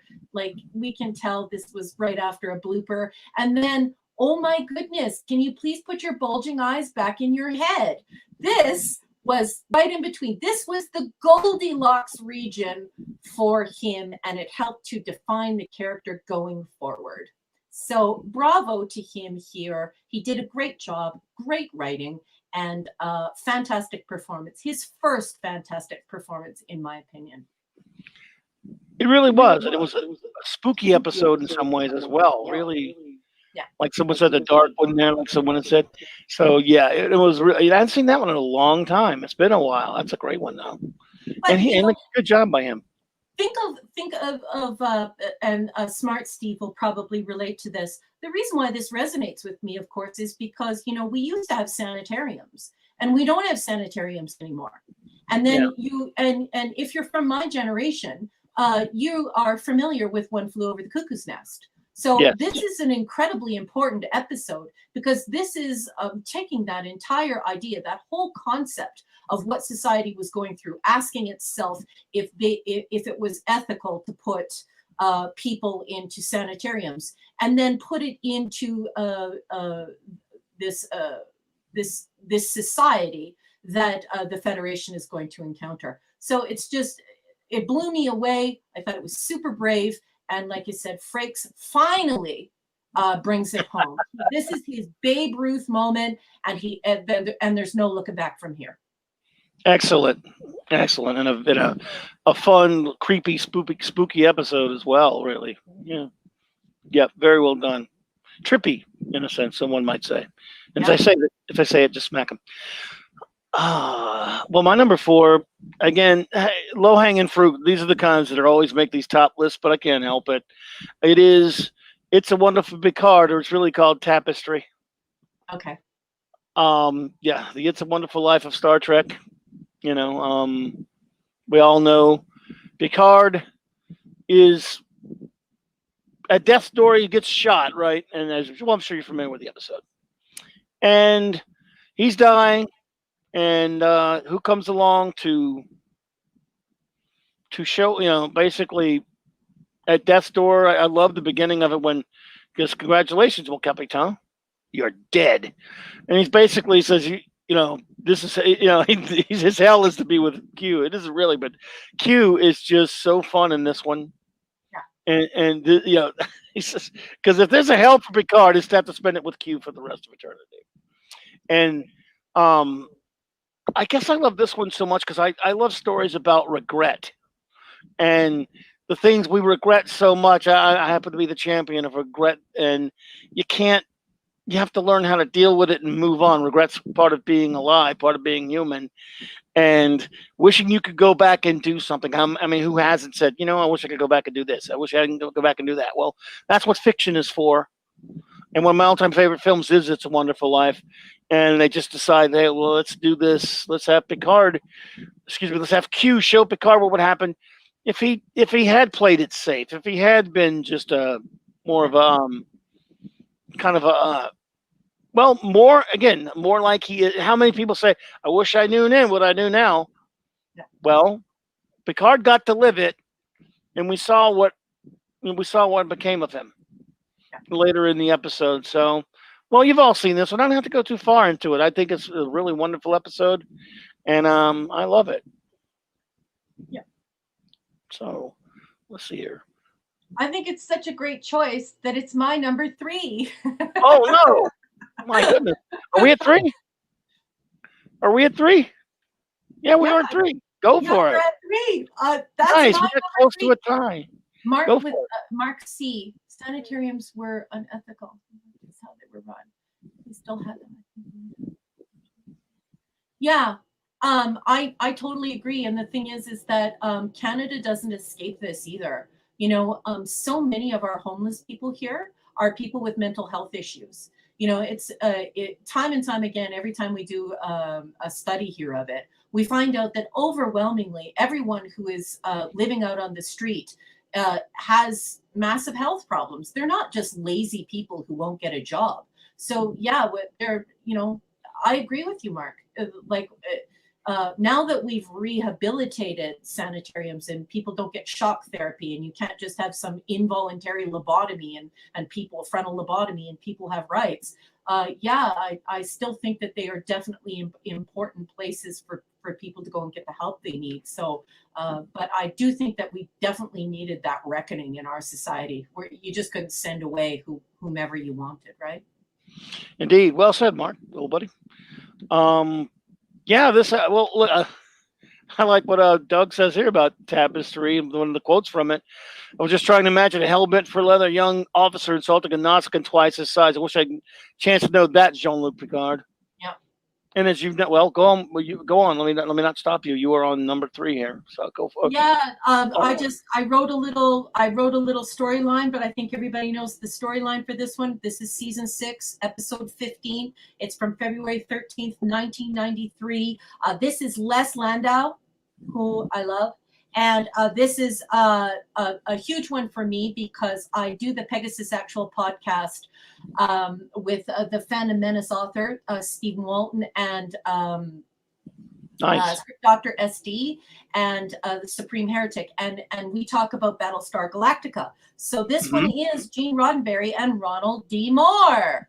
So this is a wonderful, wonderful pick. I totally agree. My favorite quote from it was, "I see you found your Nausicaan friend. You seem unimpaled so far." Hysterical moment. I laugh every single time. To which Picard responds, "I'm sorry to disappoint you." And also from this episode also added something to our mythos as Trekkies, because of course now you go to a con and you have people walking around paying homage to the Nausicaans, going, "You have no gramba." So it's a great insult. So my reason for rank on this one is good acting, excellent writing. The one thing I don't like about this episode, well, actually, I kind of do like it about this episode, is this is like the mirror universe of A Christmas Carol.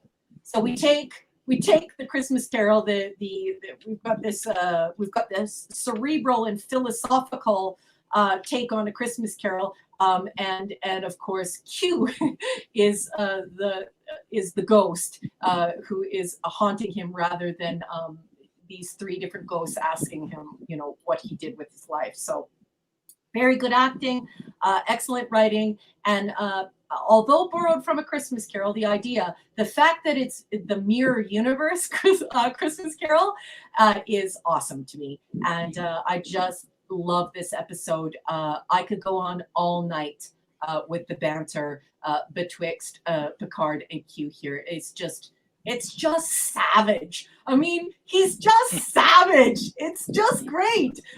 You love Picard so much, but at the same time, Q is it's devastating blow after devastating blow. I mean, there are some times where, you could just spit your wine all over the TV watching it. It's just fab. I love that Venkman posted a quote. No, I'm not dead because I refuse to believe that you to believe that the afterlife is run by you. The universe is not that badly designed. And that was great. Yes, I screwed it up, but that was great. Thanks, Venkman. That was great. I screwed it up. Sorry, but yeah, it was amazing. Yeah, what a wonderful episode. It's a wonderful life episode. But number what are we? 3? 2. Are we at 2 No, already? you haven't done your number 3. Yeah, 3. 3, of course. I can't even count these days. My number 3 is, I probably love it the most, but I put it at number 3. I dropped it a little. I don't know, but I just adore it. And of course, it's Relics. This episode makes me happy. Yeah. In so many ways, I think again, what a wonderful performance by Jimmy Doohan, getting to meet the crew. I remember when it first came on. I could not wait to see it, and when we did, I'm already loving it, mind you. And then when he walks onto the holodeck to the Enterprise Constitution class first bridge, his bridge, oh man, if that doesn't get you, you don't love the original series. I mean, I'm sorry, that every day I could watch it 1,000 times, and when he walks onto that bridge, and looking around and they're showing his face and everything. And again, a nice little chat he has with Picard is really good. Fun, not a very complicated story or episode or anything like that. I'll go again. Trek always with the ideas, the whole seeing the Dyson sphere, all that was really fascinating. I would like to have seen more on that. His relationship with Geordi is very good. A lot of fun, and I even love the little moment he got with Data. Look, it's green. From Well, of course, I bawled my eyes out through most of this episode. I bawled my eyes out because, of course, you know that Scotty is Doohan, and Doohan is Scotty.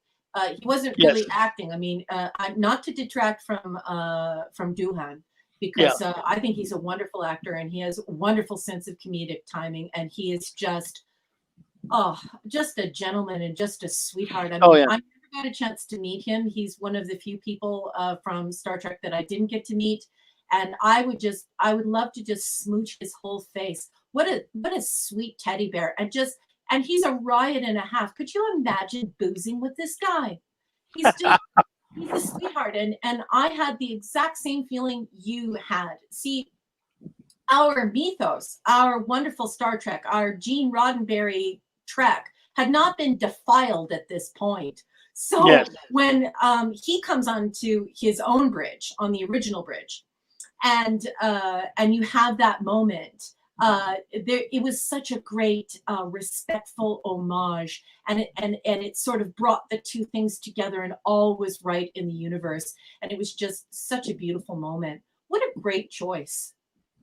Well, thank you. It's just a sentimental one, but a lot of Trek is sentimental, and yes, I agree with Scotty. I'll say this about your Enterprise: the doctors are a wee sight prettier. Yep, when he sees Crusher. A lot of fun episode. I really do love it, and can watch it over and over again, and have, in fact, because it's green. So your number. Where are we at 2 now? We're at number 2. Go for 2. So My number 2 is Family, which is season 4, episode 2, Nice. September 29th, 1990. Here we have, guess what, folks? You're going to see a pattern here. Les Landau, Gene Roddenberry, and Ronald D. Moore. So this is the storyline, and this is from IMDb. With the Enterprise in space dock undergoing repairs following its encounter with the Borg, several members of the crew have the opportunity for shore leave.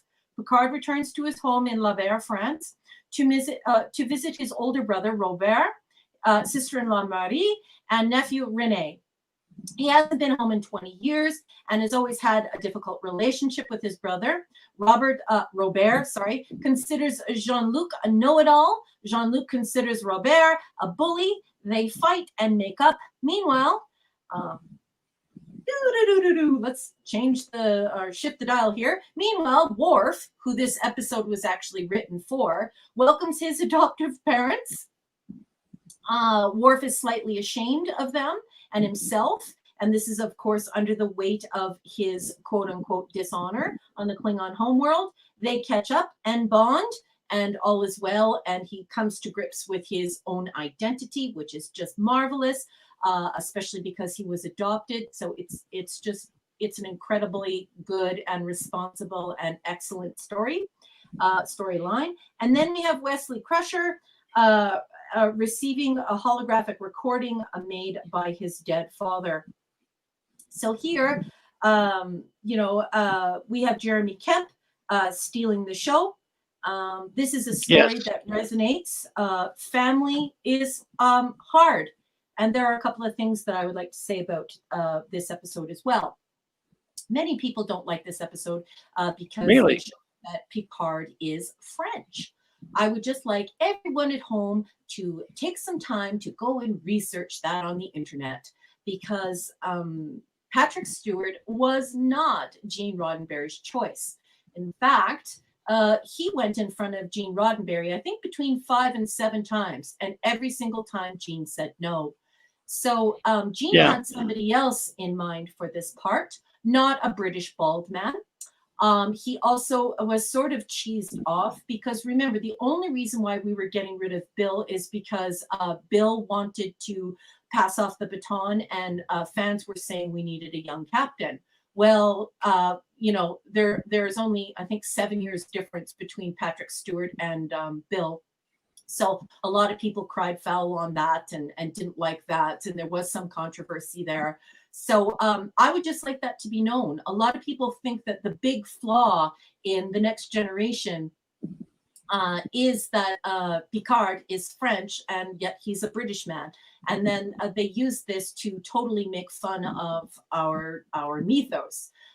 We can blame that on the powers that be who were working with Gene at the time, and they forced Patrick Stewart on Gene Roddenberry and on this series. So there's no big ha-ha guffaw moment that Gene Roddenberry doesn't know how to write anything.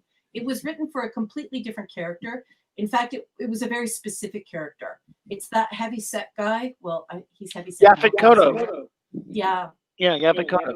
Yeah, so it was written for him. He had him in mind, just like Bryce was not Gene's first choice. It was always, of course, D. He loved D. So there's that gets rid of your big ah-ha-ha moments. So sorry, you can't make fun of us anymore. Nice. Well, it's a terrific episode. It's a beautiful episode, really. I've watched it so many times, and wonderful choice. Jeremy Kemp is terrific, and I've loved Samantha Edgar. Good God, was she always beautiful? I always loved her. Even it's truly wonderful episode. Is it true that Roddenberry didn't want to do this one at first, or is that about the Ron Moore brought it to him and he didn't like it or something? Or do you know anything about that? Or? I don't know anything about that. I just know that that Ronald D. Moore, of course, he's got that darker side to him. Let's look at Battlestar Galactica. Let's look at what he did there. Like, we know that he is more of this deep, darker character study, and these were things, of course, that Gene would eschew. He wasn't into that. He didn't really want that, right? That's not what he wanted for this series. It's just not what he wanted for this series. Yeah, I got you. Well, anyway, it is a wonderful episode. And now we're up to what? We are two again, right? That's my two.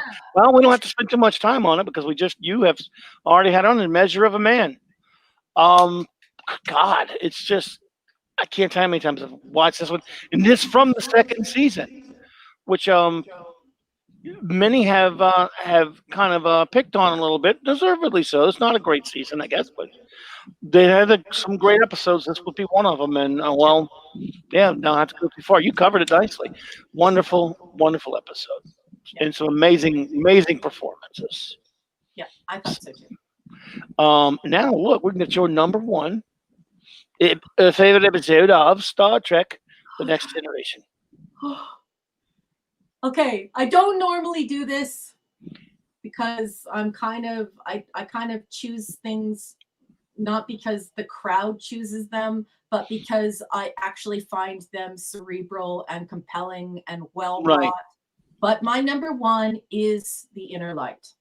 This is season 5, episode 25, May 30th, 1992.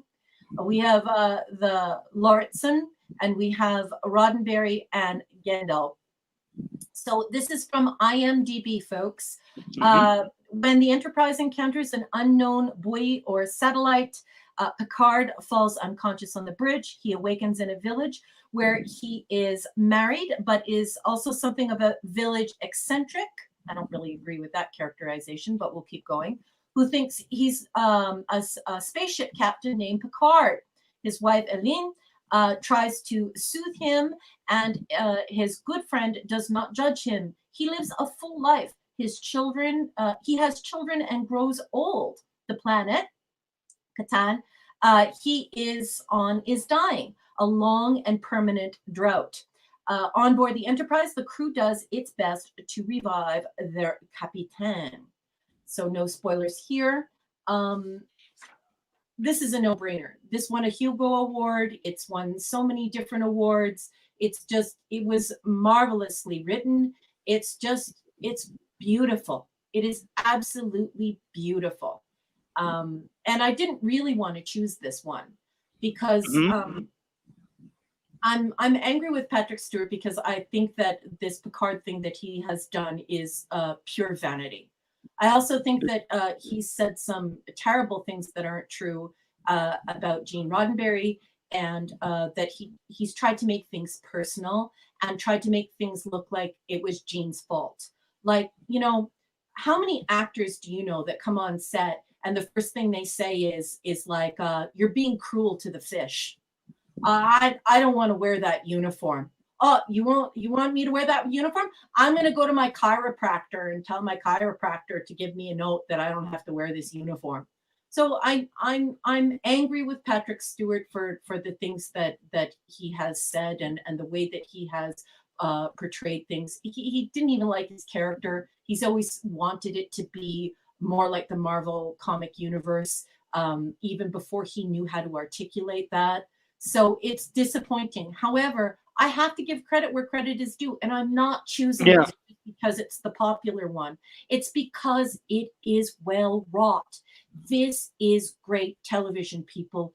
This is beautifully written, beautifully acted, and the scientific idea behind it is just, it's gorgeous. Like, think about it. It's just, it's the way that it's done here. It's so original, and it's taking me somewhere where I had never been before in 1992. So gorgeous, gorgeous, gorgeous. The Inner Light, with those caveats.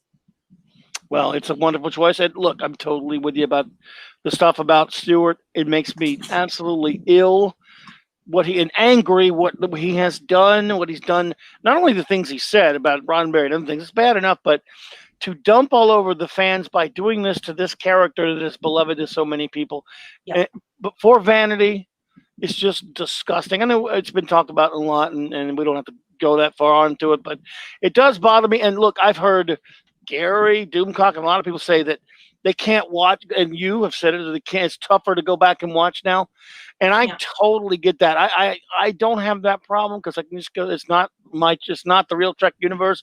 What he did and his acting is so brilliant in this and other episodes. However, I totally understand it. It's tough to look at it or to think of that this is the guy with all those amazing performances as this character, and he Yeah. doesn't, at least today, doesn't give a damn about the character. Doesn't give a And I crap don't want about to him. feed his ego. I went to an extreme VIP event that my daughter paid for me to go to, and I'm not going to say in which city it was, but LeVar Burton was there, and Garrett Wong was there, and Jonathan Frakes was there, and they tell, and they, I used to be in media here, and so I still am, but you know what I mean, and just they went around and told all these stories in my country, and it was the same story over and over again, where Frakes tells this story of like mocking Star Trek by saying a very weird story about how he's on set one day, and well, apparently it was multiple days, and Patrick Stewart would flub his lines, or something would happen, and then of course he would thunder afterwards, "I was in Shakespeare!" And of course everyone in the crowd, and it wasn't a big crowd. I think there was only 25 of us. It was, like I said, it was a very exclusive VIP event. We didn't really laugh. Everybody sort of cringed, and he repeated that story in the media. So it was in all of our newspapers, and it's just kind of like, he didn't want Livingston on the set and called Gene cruel because he didn't want the fish in the ready room, and he hated his uniform, and he hated his character, and now we find out that when he says when he has a little bit of a flub moment or whatever, he's raging about how he's a Shakespearean actor, Well, I saw him in a lot of B fiction, not a lot of Shakespeare. That's all I have to say. So I don't want to feed the guy's ego. That's all I'm saying. I think his ego is already big enough. No, exactly. Totally. What an ass. That's a shame. Well, I tell you what. And by the way, that's a great one, Mark. By the way, my number one again. Mine is that I go with the most immature choices, I guess, and it's just like my other number one from the original series in a sense, and it's Yesterday's Enterprise. It's what is it with the parallel universe, or not really a parallel? It sort of was. Just I don't know what it is, the Twilight Zone-esque type thing, where you're experiencing the alternate reality type thing, if you will. But this episode, and I don't really have to go too far into it because everyone knows that it's famous. It's got a lot of dark elements in it, and I really don't like the whole spinning off of the Tasha Yar stuff that came later about the Romulan Tasha Yar and stuff like that. I thought that's a bit much, but getting to see Tasha come back again when she's not supposed to exist, getting to see Enterprise C. Yes, it was a war episode in a sense, but I love the fact that the whole time that when they were in that alternate reality, Guinan could tell something was wrong, and you could tell it was a bit out of place. This was not right. The whole time you could see that everything is not exactly what it should be, and didn't feel like they knew something was off the whole time. I don't know, and I guess I just love that. I'm a sucker for that line.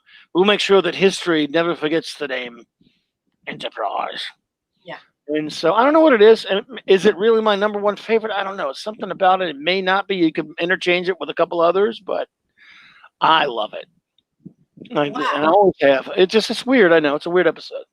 You hear a lot of people love it. I like the fact that there's a theme developing in your choices where you are. I actually really like it because it speaks a lot to our fandom, and that is that when you turn something on its ear, when you flip something over and make it different, Trekkies are not opposed to it if it's done well.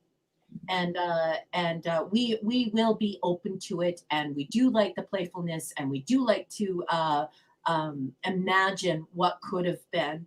Just do it properly. Don't treat us like morons, and we'll like it.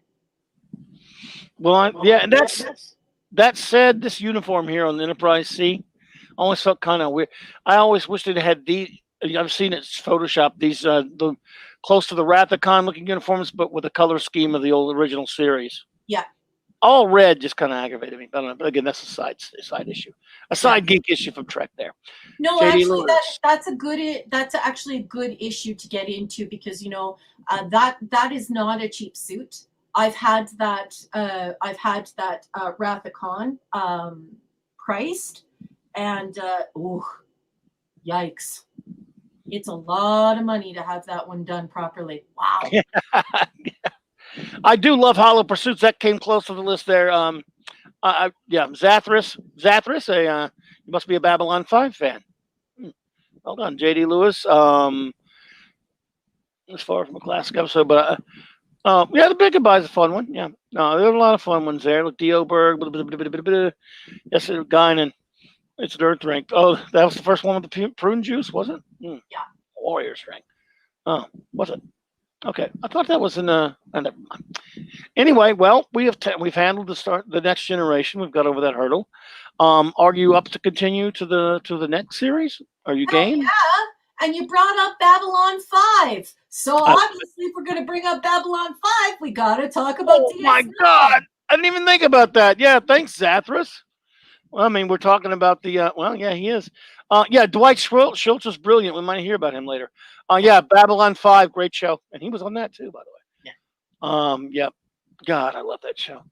All right, well, there was a little bit of show, speaking of Babylon 5. We won't get into the controversy necessarily, but called Deep Space Nine. Controversy. I apologize for that. We love controversy, yeah. My deal with Deep Space Nine, actually, my origins with that is like all the Treks I would watch back then, I would watch the pilot, and I watched the first few episodes of that and didn't really get into it that much. I later, around the same time, of course, I was into Babylon 5 a lot. I didn't stick with it very long. And it was a couple of decades later, I watched it here and there. I watched a few here and there, don't get me wrong. But as far as watching it all and becoming a big fan, which I adore, I love the show now, that was really not until around 2016. Because I watched it here and there, and enough people were all over me. Look, you got to watch Deep Space. You haven't watched Deep Space Nine? I can't believe it. You? I said, I don't know, man. Yeah, I didn't. I wouldn't give it much of a shot. And then, of course, as you know, it's easily available on Netflix, and so I did. And I'm glad that I did, because now I love it, and I've watched just since then. It's only been a few years. I've watched so many of them over and over again. Binged it a couple of times. Great show, and now we can begin. Just further to that point, I'm not surprised at that reaction, because there is a scholar on Medium, the platform Medium, and I forget his name. I found his article a few years ago. He has conducted nearly scholarly research on this topic.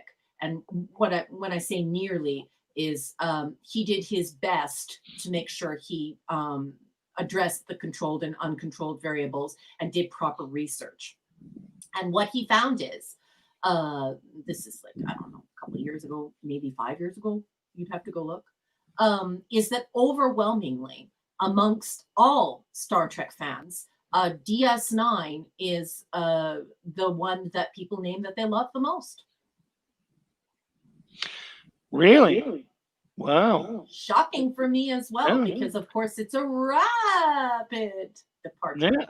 From, it is. where we're supposed to be, right? This is going to a place where no Gene has gone before, and of course we have Magel on record saying that a Gene would have never approved of it, so he would have said a big fat nope and put this script in the fire. No, well, they were mulling it around while he was alive, so he might have even said it at some point at that point. We said, no, we don't do that. Again, he didn't like Rathacon. I mean, you don't have to agree with him to love him. So, I mean, I'm glad they made Deep Space Nine.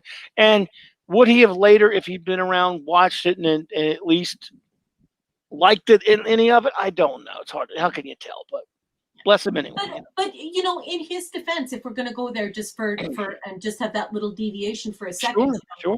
I will defend him because, you know, the motion picture is my favorite movie, and I take a lot of heat from that, from the pew pew people. And the thing is that you have to realize that I fell in love with this person because I found out that he was sitting at home just trying to write a science fiction show, and physicists, Asimov, is calling him out and giving him HE double hockey sticks, saying, no, this is what needs to transpire. Then all of a sudden there are these people from NASA watching it. And then we have the world famous astrophysicist Stephen Hawking watching it. I mean, this show was Gene's baby, and it was supposed to be very cerebral. So do I love Wrath of Khan? You bet your sweet patootie I love Wrath of Khan. It is fun. I go and see it every Christmas with my whole family at the oldest theater in my city, where I saw it when I was young.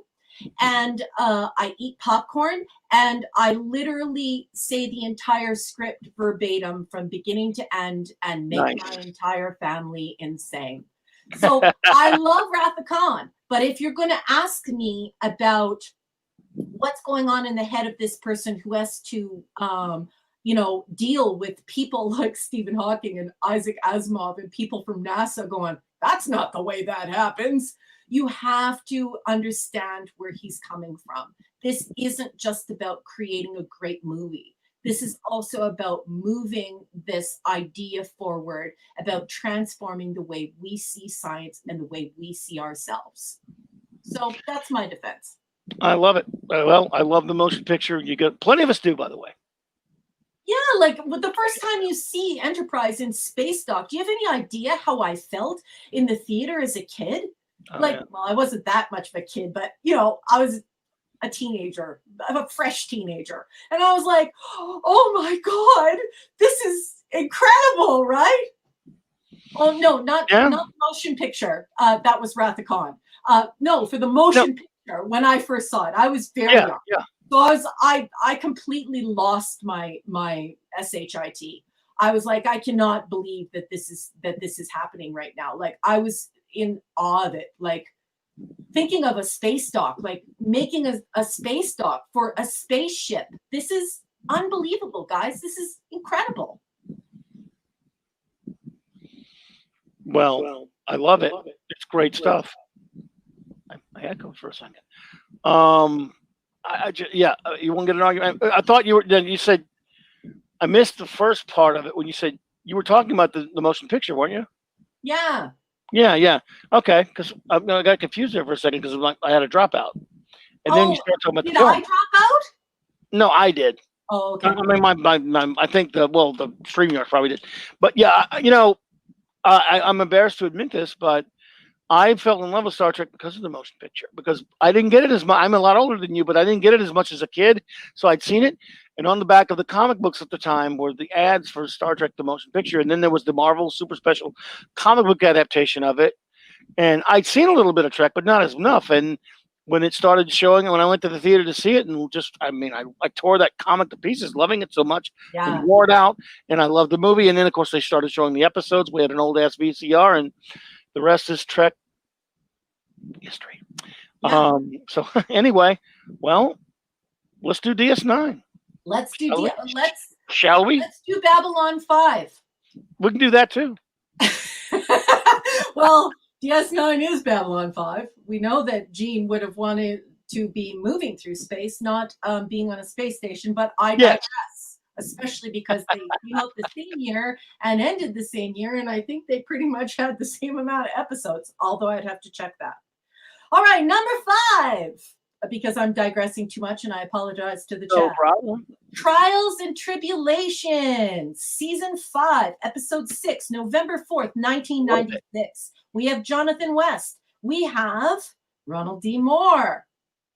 And we have Ira Stephen Bear, Beamler, Hewitt Wolf, and the guy's last name that I can't say. Echevarria? Yeah, I So never could say. And then Renee Incheva, I can't say it either. yeah, I can't Enchilada. say it either. You know what I mean? I speak Greek, a little bit of Greek, because I haven't spoken Greek in a long time, so it's fading away. And I speak English, and that's it. So this is the storyline from IMDb. Darwin, a disgraced Klingon spy, travels back in time to alter some events to his liking. The DS9 crew must find what he's trying to change and prevent it without altering the timeline. They'll have to blend in with the crew from Star Trek TOS. And my reason for rank is quality homage. And there are things happening in the Star Trek world where people are actually starting to watch broadcasts like Clobbering Times, like Doomcock, like Gary's show, Nerdrotic. And I would just like to say, for the record, that if you are looking for quality homage, this is where you find it.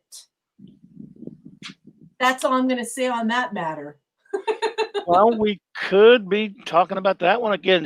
I'm not going to say we are. I'm not going to say we're not. But who am I kidding? We will, because it is wonderful. And that means I guess I'll go with my number 5. My number 5 is where it is Duet. That's my number 4. Oh, so there we go. We can knock out two. Knock out two. I was trying to think of a good Star Trek. Well, Deborah and Shell Mouse with one stone. I don't know. Good God! This episode is brutal. It's brilliant. It's beautiful. Everything about it. It's got it all. And for what went on Deep Space Nine, just a drama about what a performance. And you know what? I'm so embarrassed. Well, you'll have the guy's name. So I'll tell you what. I love this episode. You just go ahead. And it'll save time. You could just go ahead on it, and we'll both talk about it once you can read us your notes on it. How about that? That's incredibly kind of you. Okay, so I'll take the floor. This is my number 4, chat. Duet. I agree with my amazing host. So this is season 1, episode 18, June 13th, 1993.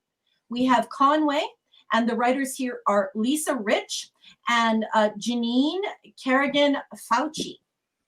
So here is the storyline. And folks, this is from IMDb. So we have Maritza, a Cardassian, suffering from Kala Nora.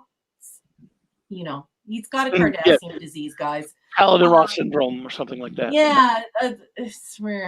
Anyway, so he turns to DS9 for medical attention. Major Kira Nerys immediately recognizes the disease. He could have only contracted it when an accident occurred in a labor camp on Bajor during the Cardassian occupation. Kira finds herself helped liberate the camp. Oh, no, Kira herself, I'm sorry. She helped liberate this camp. Sorry, the person is not a very good writer. And she knows the atrocities committed by Guldar Heel. She is determined to convict Maritza of war crimes. At first, he denies having this disease. Then he claims he was a filing clerk. With Bajor wanting to convict him and Cardassia demanding his release, Sisko faces a tough decision. Then photographic evidence arrives. My reason for rank on this one is 100%. I have no other reason.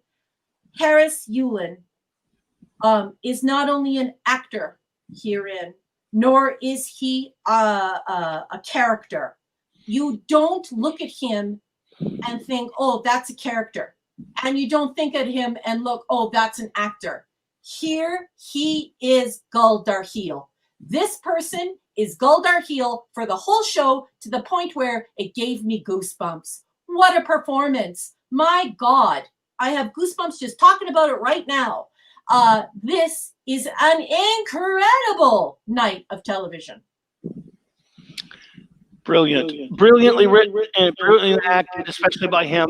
What was his name again? I always forget his name. Oh, Harris Yulin. Okay. And the thing is, he's one of those guys you go, I know I've seen him in all kind of other things. And you've seen him in all kind of stuff, but he's, of course, got this makeup on. One of the wonderful things about Star Trek, especially the ones with the prosthetics and things like that, they can just sell you that, that's an alien, that's a being, that's an actual alien being. And they get great actors. They have so many great actors on this show, and give some credit to Nana Visitor as well for a pretty good Yes. performance as well. A really good performance as well in that episode. And just it's got everything, including an extremely sad ending. Yeah. Oh, she's a great actress, but she's great throughout the series. That's the one thing. Like DS9, we're looking at 176. You and I had to choose between 176. Oh yeah, it's crazy. Yeah, And it's so easy. everyone at home should keep that in mind when they're thinking about the fact that we made these choices, because Oh yeah, it doesn't detract from the performances show by a lot of these actors. Some of these actors are just unbelievable, and Nana Visitor is one of them. She's just incredible. I just love her. I loved her through the whole series. yes, I love Kira. Great character. Such a Mhm. good. I mean, again, that was just, and not to go on much of a tangent. Just simply, every time I hear about all these idiots who complain about there are no great female characters, they clearly never watched. Well, there are tons of them, but every time out now, because of all that kind of complaint, now when I watch an episode of Deep Space Nine with her or with Dax or what have you, whatever Trek, and when any of the Trek female characters, I go, what have these people been watching? Yeah. It's ridiculous. Um, my number, well, that was your four. My number four, is The Way of the Warrior, parts one and Okay. two. The first, the That's first my number dwarf. two. So Oh, really? Great. this one, sweetheart. Good. Well, I'll briefly touch on it. Then I love, and we can talk about it again later. I love, obviously, Worf's first appearance on first introduction on the show. Worf's a great character. I think he was good enough. I think his best moments, and I think his best characterization was probably on Deep Space Nine. Some may not agree, but I think it got even. I mean, not that he was fine. My son, by the way, he always makes fun of Worf, but I really do like Worf, and I think he was never been better. The old grouch, than when he was on Deep Space Nine. It was a lot of fun on there. And this Well, episode has it I all. think that Worf was hot. I mean, I found myself a little embarrassed that a man with an armadillo on his face was sexy to me in 1990s, right? So I absolutely adore this human being. I think that he's just unbelievable, and he just melts me. I just love him, and so I chose this not only because I think he's Michael Dorn does a great job in this episode, but like you, I adore him. Oh, it's so good to see him. He's like a tall glass of water. He walks through those doors. Oh, he walks through and you're just like, wow, you're here. I love you. Welcome back. I missed you. Michael Dorn's a cool dude too. I mean, He is. I have to say that. I mean, I don't know him personally or anything. I'm saying he never acts like a jackass to fans from everything I've heard and the way he does interviews and things. And he loves Star Trek, it seems to me, and he loves his character. And he's never played a Klingork. No, he's no Klingork, and he wouldn't. I would hope he wouldn't ever do that. That's quite a conspicuous fact, isn't it? That he's never played a Klingork. I hope he never does. It would be too sad. But yeah, and again, great character, cool dude. What what more do you need? Yep. Where are we? So what are we now? 3 or are we 4? Did we do your 4 already? 3. Go for it. Okay, I chose Second Skin, season 3, episode 5, October 24th, Nice. 1994. Here, no one in the chat is going to be surprised. The director, of course, is Les Landau. And we have the writer Robert Hewitt Wolfe. And this is the storyline from IMDb. Kira is contacted by the Bajoran Central Archives. They are doing research on the former detention center. Graham has proof that Kira was once detained there, but she has no recollection of it. When the only living inmate recognizes her, Kira decides to travel to the archives to sort things out. She never arrives. While the crew searches for her, Kira awakens on Cardassia. She has been surgically altered into a Cardassian. She is told she served as a spy on Bajor. Her long-term memory was altered for her to go deep undercover. Her name is really Ileana, daughter of a famous legate. Kira denounces the entire proposition as something that's absurd, but she starts to doubt herself when Entek of the Obsidian Order provides more convincing proof. No spoilers on that one. I chose this one because of Kira, Nana Visitor's performance. I thought it was excellent, and I think that this was just expertly written, and the performance was just unbelievable. This is a story that not only resonates with me, but I can call it to mind anytime, and that is out of the 176 on offer. I know this story. I feel it. I'm afraid when it's happening. My heart is soaring when it's happening. I even begin to question the nature of what has happened to her in these concentration camps that she was in, and really, really cool. I loved this episode. And, It is great. Yeah, and Nana Visitor, like I said earlier, what a force to be reckoned with. What is she, like 4 feet tall? She might as well be 7 feet tall in this episode. She's amazing. Are you kidding? Is she really 4 feet tall? I don't know. She's like super short. Okay. I did not. I thought you were saying. 4 feet. I did not know that. No, but she's super short. Well, I have a lady friend that's 4 feet tall, so you never know. Oh, really? Yeah, Wow. it is a great episode. I mean, it's just amazing. Yeah, the performance, the idea, and what is the actor's name who plays her father? I mean, we're pretending to be her father in that episode.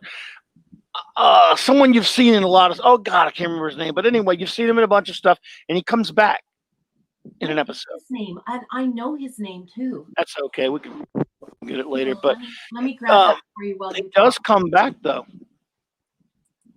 Yeah. So, but anyway, a lovely choice and a very good episode. You know, I need to watch that one again. I haven't watched that one in a while, and now you're reminding me that I need to watch that one again. But it was really good, a wonderful concept, and putting the ultimate person. Let's just say who's not all that fond of Cardassians as a Cardassian. Was probably a very interesting thing for this actress to play, after playing there, and Kira Nerys de Ceylon. Lawrence Pressman. Okay, and he came back in an episode, if you'll remember, playing the same character. A lot of Cardassians in this episode, though, and this episode has lots of heavyweights. You know what I mean? Yeah. Like if you read who's in this episode, it's like, yeah, this is a who's who of these incredibly wonderful Cardassian and actors, these compelling characters that thunder in the room and terrify you. Yeah, absolutely. Well, they're some scary suckers. Yeah, because and I don't mean just physical violence. I mean, like, psychologically, they're nuts. Like, they're the most diabolical race. I mean, they banned the empath. Could you imagine if they saw Cardassian episodes? Oh, the UK would probably just completely banned DS9 forever if it would have been in the same time period. Probably so. Right? Yeah. Oh, yeah. By the way, where are we? I forgot our number. I always forget our number. I know you remember. Okay, three. Oh boy. Oh man, I'm not sure if I should do this. Why? Just do it. Because when I do this, I'm going to start crying. And Oh, really? My number 3 is The Visitor. Oh, this is a beautiful one. The relationship, as a father, I'm a son. The relationship between the Siskos has always been one of the most beautiful things in Star Trek. I always thought. I mean, Avery Brooks is just terrific, and Sirach, that's his name, Lofton or whatever. Yep. Does a good job for a young actor as well.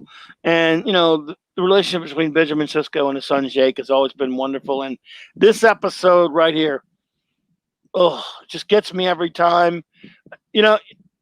I don't know why I do it to myself. I don't want to be a sentimental old softy or anything, but This one gets me. This is one that I'm not joking about crying, but not by much because it really tears me to pieces.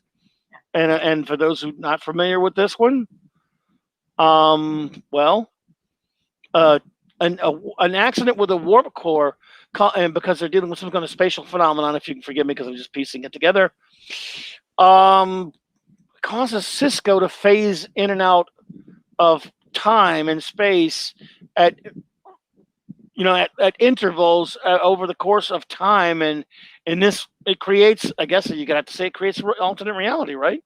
Mm-hmm. Because he's gone, Benjamin Sisko is gone, and Jake has to live his whole life without him. And although after about 6 months, he pops up again for a few minutes, and then he phases out again. So they learn 6 months later that of what's happened to him, and they start working on ways to try to find him. But as time moves on, well, you've all seen it. What am I saying? I don't have to go into it. As time moves on, he keeps popping up throughout the course of Jake's life. He becomes the writer that he wants to be and all that, a famous writer and all that stuff. And when he pops in again, as you know, on the God, Tawny Todd is amazing, by the way. He's a great actor. When he pops in on his son as an older gentleman, he learns that there may be a way to bring him back, and he devotes the rest of his life to science, to bringing him back. And again, I don't have to go too far into it because you've all seen this one probably a million times. Yeah. I just think it's beautiful. Well, you're not going to get any argument out of me there. Throughout this entire show, you and I have agreed on so many things. My number 2 was definitely Way of the Warrior. We discussed why. But what you just mentioned is actually my number 1. Oh, okay. Well, we'll get there then. So all we got. Let's see. What do we? I just should jump to 2 then, and then. Yeah, you take the floor, boss. Just rock and roll. Okay. Well, then in that case, I'll do my number 2. Then we'll do your number 1. Then we'll do my number 1. We'll get through there quick there. My number 2 is In the Pale Moonlight. No one's shocked, I'm sure. This is there've been a couple of times on the show. This is what I love about it, actually. Where Picard, listen to me, sorry, where Cisco has done some things that are a bit questionable. And this one, I agreed with why he had to do it. There was another one, but I won't go into too much, where I finished the episode being angry at him, and I love the character, and I still love him. This is one where I understand why he had to do what he did. He had to dance with the devil. And anyone who remembers this episode, it's just Avery Brooks is great all the time. In this one, and he dials it up to 10 billion with a great performance. This is a really messed up episode in terms of just disturbing and some of the things he does. But he's doing it to end a war in which millions upon millions upon millions of people's lives have already been lost, and he wants to stop it. And I won't spoil it if any of you have not seen this episode. In the Pale Moonlight. Don't do spoilers. I love that. Yeah. Yeah, I don't do it. It's not just about us discussing this, because that would be very selfish. It's also about inspiring people to rediscover these episodes or to go back and watch them. So I love that you just said that. Oh yeah, I mean, we talk about certain elements of an episode, yeah, but yeah, if it's a story, the whole story or anything, again, I guess unless everyone's saying, "Oh yeah, I remember that one," then that's one thing. But yeah, kind of throw it out there. If you've not seen this episode, man, go for it. Yeah. Let's go with your your 2 is Way of the Warrior. You can talk about that some more, or you could jump to 1, whatever you want to do. My number 1 is The Visitor, right? So that's season 4, episode 2, October 9th, 1995. We have Livingston here, and we have the writer Michael Taylor. Michael wrote this all by himself. I think that this series, the reason why I chose The Visitor, is not because it's popular, because I actually wish it were more popular and people wouldn't just pay lip service to it. We seldom see these incredible relationships between a father and his son. And I'm so sad that this show isn't on the air anymore, and that people don't get to see these two being a great father and a great son, and doing that together. And we lack that. I talked about this on Battlestar Galactica because we talk about the same thing happening with Adama and his son. But we need this kind of television because television should also be inspiring. It should make you want to be better than you are today. And Yes. this is about great parenting and about loving your child with every fiber of your being, deep in your bones. This is just a love for a father and a love for a son that I don't see on TV anymore. And No. and I love it. However, I would like to caveat that with honorable mentions, and I have 3 of them. Okay. Well, we already did my number 1 then, because you did it with Trials and Tribulations. Oh, So wow, that's great. I went old goofy nostalgia. I can't help it. I love this episode. So now we could get on to your honorable mention. So we've covered it. But yeah, In the Pale Moonlight at number 2 is a wonderful one, and this one's just sheer love of original Trek, and I can't help it. So anyway, continue. Sorry to cut you off there. No, I kind of just segued to it automatically No, we're because my good. honorable mention is actually The Pale Moonlight. Nice. I think that it was not in keeping with Star Trek, but it was damn good science fiction. It was not in keeping with Star Trek, though. And No. that whole, Dance with the Devil in the Pale Moonlight. Another one here that I don't think gets chosen by a lot of people. I don't understand why. But it is every bit as good as the Visitor for a different reason, and that is It's Only a Paper Moon. Now, if you listen to the lyrics of It's Only a Paper Moon, and I suggest Ella Fitzgerald on that one, you get to find out what's going on with this Vic guy and what's happening to this young man who is struggling with post-traumatic stress disorder. He doesn't know what to do with himself. And it's a very human thing. And I actually think that Gene would have really liked this episode because it's about friendship. And say it's only a paper moon hanging over a cardboard sea, Yeah. Muslin trees. It's getting back to this idea again of automatons, robots, artificial intelligence, Yes. being there for human beings when human beings fail us, and discovering yourself and what true friendship means, and also redefining what sentience is. What is a sentient being? So that's why I chose Paper Moon. And I was really stuck on these. So The Visitor, The Pale Moonlight, It's Only a Paper Moon, and The Die is Cast. I struggled with all 4 of these Nice. for a full day before choosing one. Like I was going nuts. I just couldn't do it. I love Garrick. Garrick's fantastic. I mean, what a character. Oh man, one of the true great recurring characters in all of Star Trek, if not the best. So yeah, great choices and wonderful honorable mentions as well. Yours as well. Well, I can't believe how similar ours are, and ours aren't exactly like yes, the famous ones, like where you go on the sci-fi, or you go on these channels where people are talking about it. They all have the same answers, and they all give the same reasons. It's like they all read the same articles, and it's like, did you even watch this? Yeah, exactly. We should mention. Absolutely. Mark C. His number 1 is one worth mentioning. The Begotten.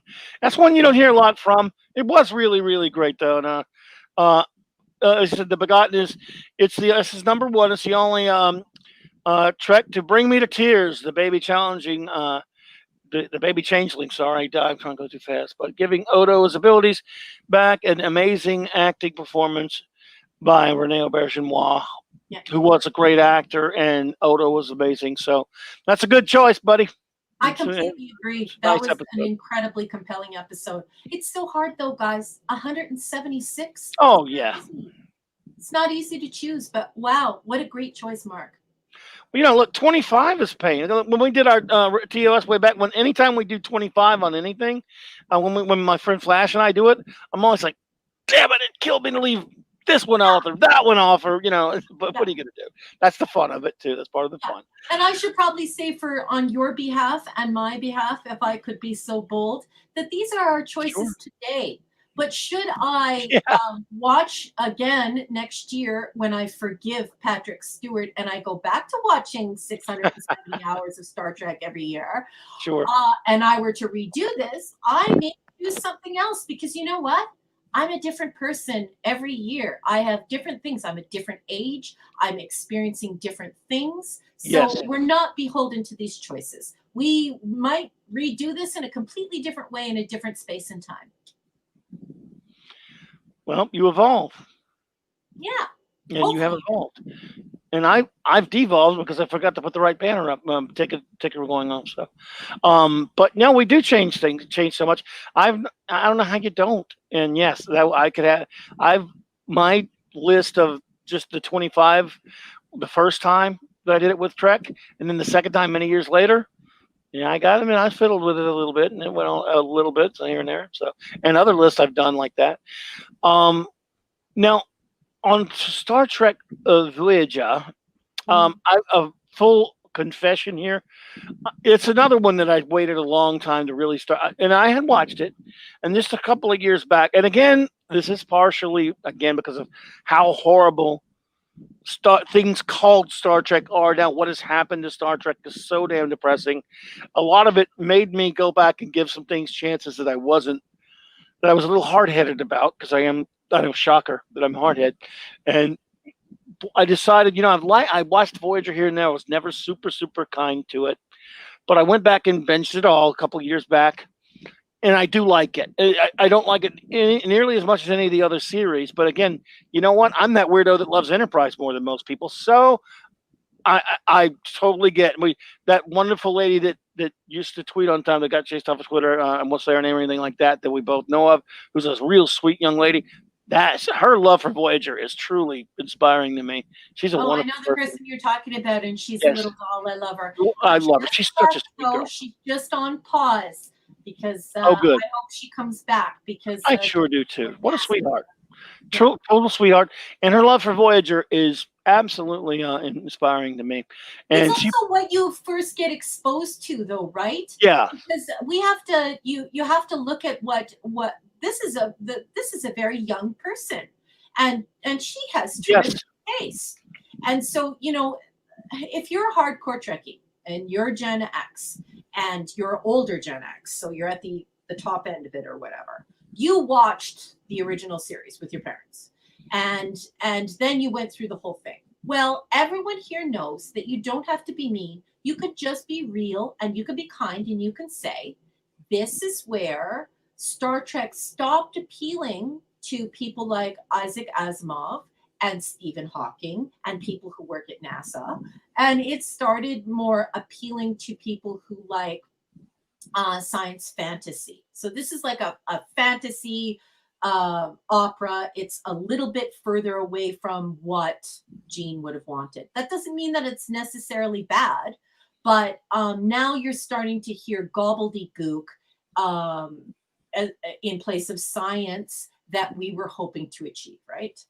In my master's thesis, I talk about the fact that there are all of these major inventors throughout history who credit Gene Roddenberry and the original series of Star Trek for so hmm many inventions. So it's very important for people to realize that it was a scientific aspiration. It's not a space opera, and it's not gobbledygook. Unfortunately, in Voyager, we do see a little bit more fantasy, and that may or may yeah, not appeal to you. yeah. I mean, yeah, it's that. I don't know. I think it's partially that. I'm not sure what it was, but having gone back now, because like you just so eloquently spoke of, you do change over time. There are lots of things I didn't like when I was younger that I like now, and nowhere near as many things that I liked back then that I don't like now, which is a good thing. But I still, my perspective has changed on even some things that I like. So, you know, just as many other attitudes evolve over time in a person. And you talk about, I wish I was Gen X, but I'm so old. I'm actually baby boomer. I hate to admit it, but Oh, you're a little. Oh, I was you're a baby boomer though. Like well, you're a little young boomer. You're a baby the boomer. the very last year of it. Damn it. Yeah. Okay. So you're Um, right on. the cusp there. Yeah. So you're like an Aries. You might just go in the other direction. Anyway. I'm a Gen Yeah. X at heart. So Voyager, I do like it. My choices are going to be weird because they're not like probably not some of the biggest Voyager devotees would probably pick, but let us nevertheless go for it. You give us Dig your in. number 5. Yes, begin with your number 5 episode of Voyager.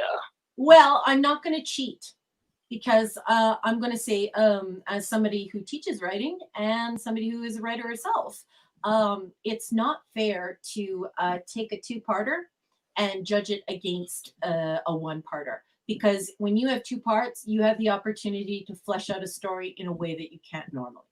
So I'm going to take the floor for 5 and 4, and I'm going to be brief. So Sure. my 5 and 4 are Year of Hell, Part 1 and Part 2. This is Season 4, Episode 8, November 5th, 1997, believe it, folks. Oh, boy. And here we have Alan Crocker, or Croker, however he wants to pronounce that. Sorry for butchering your name, Alan. And then we have Brandon Braga and Joe Manowski writing here. This is the storyline from IMDb, folks. Voyager enters the Year of Hell that Kes has predicted. The Krenim time ship, led by Captain Anarax, which is Kirkwood Smith, aims to rewrite regional history by selectively wiping out entire species of warp-capable humanoids from ever existing. Though many light years away, Voyager is protecting itself with temporal shielding, and it becomes a fly in the ointment of Anarax's plan for a 100% restoration of the Krenim Imperium. And I'll just add here to this person's synopsis that this is after the war was all. So my reason for rank, this is a two-parter, and it makes for better writing and performances. One of my pet peeves with Voyager is that the writing was not very good. I think that there are a lot of young people out there who like Voyager. I can say that my daughter liked Voyager. I don't think it's her favorite series. Well, matter of fact, I know it's not her favorite series. But the one thing that she did say is that she loved the characters. And she's right. I do too. I love the characters. But there are so many times when the writing fails the characters. And so for this one, because we get two parts, we get a whole story where people actually talk and we actually get to see them as characters, and there's stuff happening and we become engrossed. And that's it. Well, yeah. And that is 5 though, right? That's 5 and 4 for me because, like I said, okay, I don't want to. That's right, 5 and 4. I don't think it's proper to do a two-parter and then say, "Oh, that's like." I think it's kind of greedy. No, I got you. Well, the Way of the Warrior is not really a two-parter, though. I guess it was a special then, maybe, because I did include that as one. But yeah. Was Way of the Warrior a two-parter? Well, it's. I think so, but it's sort of like a special. But yeah, maybe when it was later syndicated, it probably was. That's probably what it was.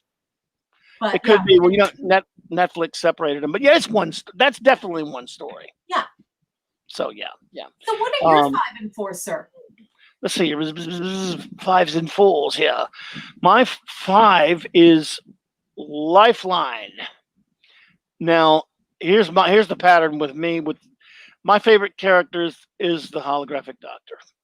Shocker. He's a lot of people's favorites, I guess. And when he went back. When he was sent to Jupiter Station to save his creator, Dr. Louis Zimmerman, who had appeared on an episode played by the great Robert Picardo on a Deep Space Nine episode at one point, as you may remember. I don't know. I just really, really love this episode. Barclay's in it. That's another thing with me. Barclay episodes are always so much fun. I love Dwight Schultz's Barclay. You talked a little bit about holographic life forms earlier, I believe you did. Yes. Or just things like that, and AI and things like that, and well, they really dealt a lot with that on Voyager. Yeah. dealt with it a lot. And this was one of the episodes that did it. And then again, it's just kind of it's not a really complicated episode. It's just a basically war of wills between a hologram and his creator. Yeah. And it's a lot of fun. What a great performance by this man. And you even get a little guest appearance from Deanna Troy.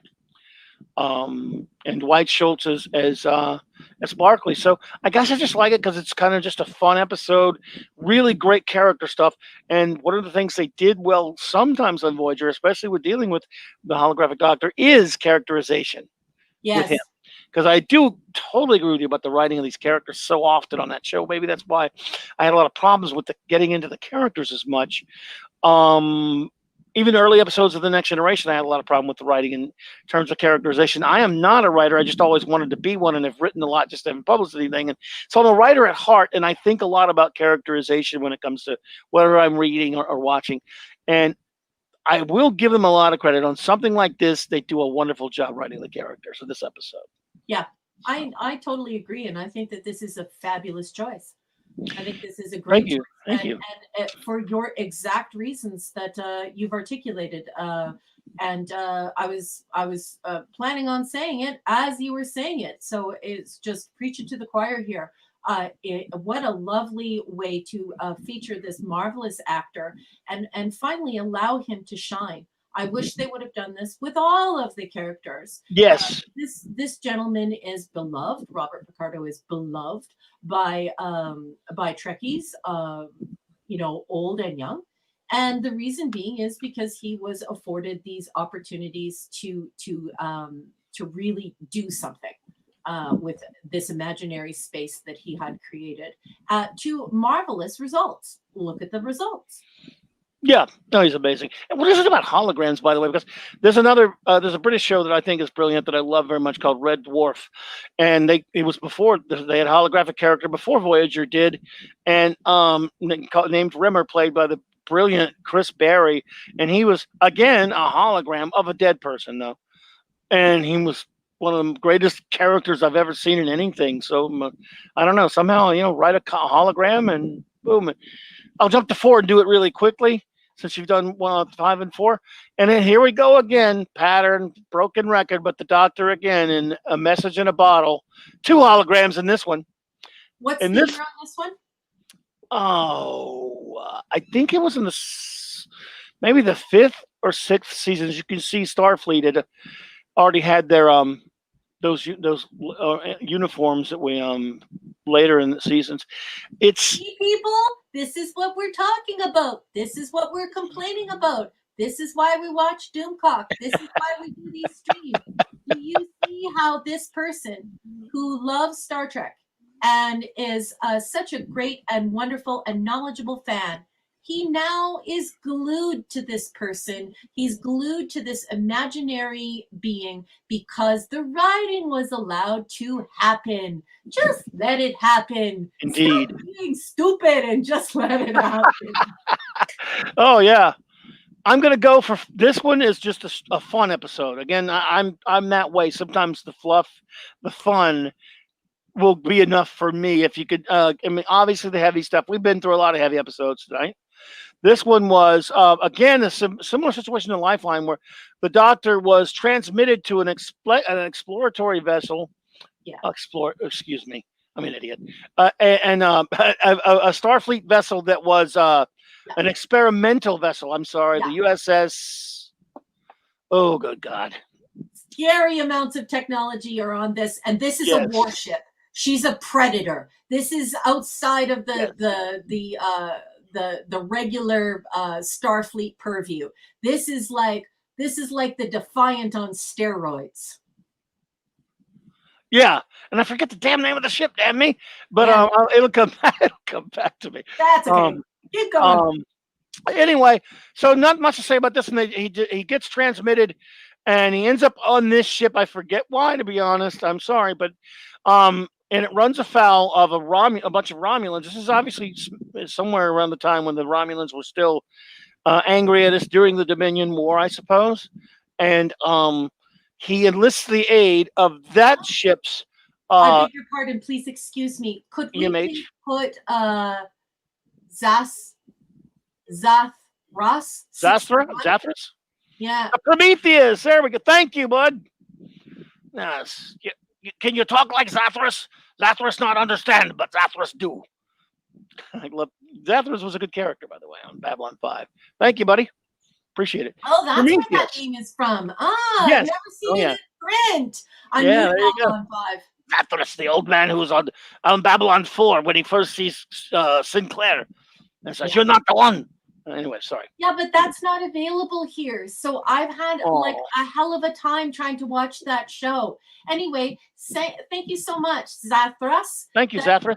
And it was the Prometheus, which is, of course, from the Greek myth about giving man, having the temerity to give man fire, and then having a griffin eat your liver out every day, only to wake up and relive it all again. I love that, man. You're amazing. To me, the Griffin was nothing more than a Marvel Comics villain. That's how cultured I am. So thank you for that, by the way. I appreciate that. This episode's just fun, though. Andy Dick, I maybe have never been like the biggest fan of his or anything, but he's actually very funny in this one as the EMH of the Prometheus. Yes. So you do recall this one then. It's just a goofy, fun episode. Yeah. Where two EMHs, doctors, who are not supposed to be warriors, have to fight Romulans on an experimental Starfleet ship. Fun concept. And I don't know why I have it so high. I just thought it was a little bit of fun for a show, that did do some fun episodes here and there. Yeah. And now your number 3. My number 3 is Blink of an Eye, season 6, episode 12, January 12th, 2000. We have Gabriel Beaumont. I'm sorry. I don't know if that's a man or a woman. And we have Michael Taylor writing on his own again. Let's just talk about the beautiful, wondrous majesty of this awesome episode. Wow. Yes. This is one of those standout episodes that makes you go, okay, maybe Voyager isn't so bad. Maybe it's a little too much fantasy and not enough science. And maybe the writing's a little weak, but what's this fine thing, folks? So that's how I feel about this episode. And this is the storyline from IMDb. Voyager is trapped in orbit above a strange planet where time passes thousands of times faster than the surrounding galaxy. Yes. As the population of the planet evolves, Voyager becomes an integral part of the planet's mythos and culture. Eventually, they develop a way to send someone to the skyship. So obviously, I've altered that IMDb a little bit. Yes. This is about science for me. This idea of time and physics. So here, finally, Voyager is doing some science instead of doing this fantasy all the time. It's also about Daniel Day-Kim. He is a tall glass of water. Just look at that fine man. Wow, just woo, smoking hot. And he delivers a show-stealing performance. This is also a fairly philosophical episode. So here again, we're seeing something that Gene would like. We've got some science. Let's think about how time and space fold. Let's get a conversation going about how there are 52 days on this planet and there are 365 on this planet, and it just gets you thinking about the science, right? Yes. But it also asks us to question the nature of our epistemology, our knowledge, and how it is shaped. So once again, the agnostic in me steps forward to say, be careful of what you make of what's in the sky, because what's in the sky might not be what you think is in the sky. I also really like this because it reminds me of Plato's Cave, which many people would be familiar with if they went to university and they took classics or they studied literature. Of course, we have Plato's Cave, which is this situation where people are chained inside of a cave their entire lives, and they only see the shadows of life outside. And so they begin to create these big stories and ideas in their mind. And of course, completely irrational all the way around. So here, this is we have this scenario again, this little bit of a play on Plato's Cave, and it's just gorgeous and glorious. And the fact that it is delivered by an uber sexy and awesome looking dude, this works for me. This gets my motor running. We got science, we got philosophy, and we got a hot guy. I'm in, baby. Let's do this all day long. You sexist. Well, I'm a toxic female. So. Yeah, you're so toxic. You know what my number 3 is? What? You just covered it. Oh, We have another tie, ladies and gentlemen. I don't have any music for it, but yeah. What can I say? You said it all and said it so well. It is just a masterpiece. I mean, it's so well done. They did something very similar to it on the Orville. Bless it, I love the Orville, but this is just one of the ones when I first saw it, and it wasn't not long ago because I was going back watching a lot that I'd never watched before. I was blown away by it. So it's beautiful in every single way, and just a treasure for this show. So, yeah. But where we were at number 2 now. Number 2. Okay, I got another non-greedy claim to my favorite book. Yes, another tie, Steve.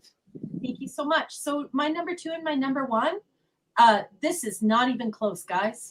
This, I did not have any difficulty. I wasn't sweating over this. I wasn't thinking about it. It was instant. The Killing Game. Season 4, Episode 18, March 4th, 1998. Director, David Livingston. Writers, Brandon Braga and Joe Manowski. And this is the storyline. And I've written this one. It's not from IMDb. The Hirogen capture Voyager, expanding the holodecks to their tech maximum and recreating several catastrophic war scenarios from Earth history. The crew is used as prey. The Hirogens insert implants into the crew to suppress their memories and make them susceptible to believing they are the characters, the actual people within the scenarios. The safety protocols are off. The EMH is Voyager's only hope, and that is, of course, our wonderful doctor, Robert Arnold. I'm not going to reveal the spoilers here. Please, folks, just watch these 2 episodes. They're amazing. Reason for rank. This sounds insulting, but I don't mean it as insulting because I loved the characters, I loved the actors, and I loved the story. But I just thought that Voyager had a lot of weak writing. So weak writing is improved by a fleshed out 2-parter. I also love the idea of Voyager being a victim like this. So many times when we're reading Isaac Asimov, when we're talking to Stephen Hawking, when we're reading Stephen Hawking's books, when we're listening to what Gene Roddenberry says, we're looking at reach out, but be careful of what reaches back. And this is very reminiscent of that. So instead of being these amazing conquerors who just go there and we have all the superior technology and we're Earth-centric and this is we're awesome and we're just exceptional, awesome people, nobody can beat us. Instead, we go there and we get far more than we bargained for. And we wind up in a whole hell of a lot of trouble. And it is truly believable that we will not be able to get out of this one. A very clever approach too. This idea of let's take your technology and just bastardize it and get it all over the ship and just the whole thing, and it's just so brutal. Don't shoot them in the head, and people are being taken in to see the doctor. Of course, is a goof because he says, "Oh, I'm triaging so many people. I'm treating so many people. You can't keep doing this to the crew." And meanwhile, there's only 2 people on the bio beds, and he's not moving very quickly. But anyway, go past that and just watch this episode. And I want you to think about Isaac Asimov, and I want you to think about Stephen Hawking, and I want you to think about Gene Roddenberry saying, when you reach out, be careful of what reaches back, because what reaches back might not be what you're bargaining for. Nice. Well, and that's my Voyager. That is, terrific, because it is truly, it's been so long since I've watched that one. You've caught me into it. I'm going to go watch it again tomorrow. Yeah. Been a while. Good. It's a great one. And now I guess we're at 2.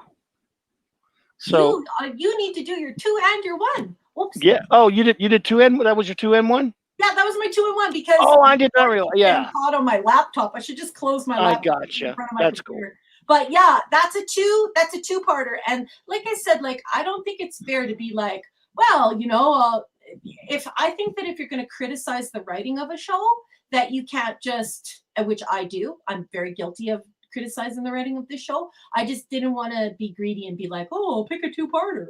I wanted to be honest about why the episodes were better, because when you have a 2-parter, it improves the writing in one case, and in the other case, the 2-parter was it was so good it went on for 2 episodes. And so yeah. Well, I totally understand. And my number 2 is called Living Witness. Don't know if you're familiar with that one. Well, of course you are. What am I saying? You're familiar with all of them. So that was a dumb thing to say. Sorry. But I was taking time because I keep forgetting to put the picture right. Living Witness. A civilization opens up on some planet in the Delta Quadrant, for those who do not know.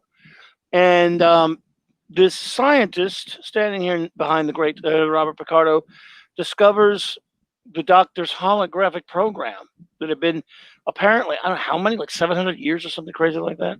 Yeah. If I remember right. And he manages to reactivate it. And the basic episode is these people revile the Voyager and crew for their evil, despicable acts of barbarism.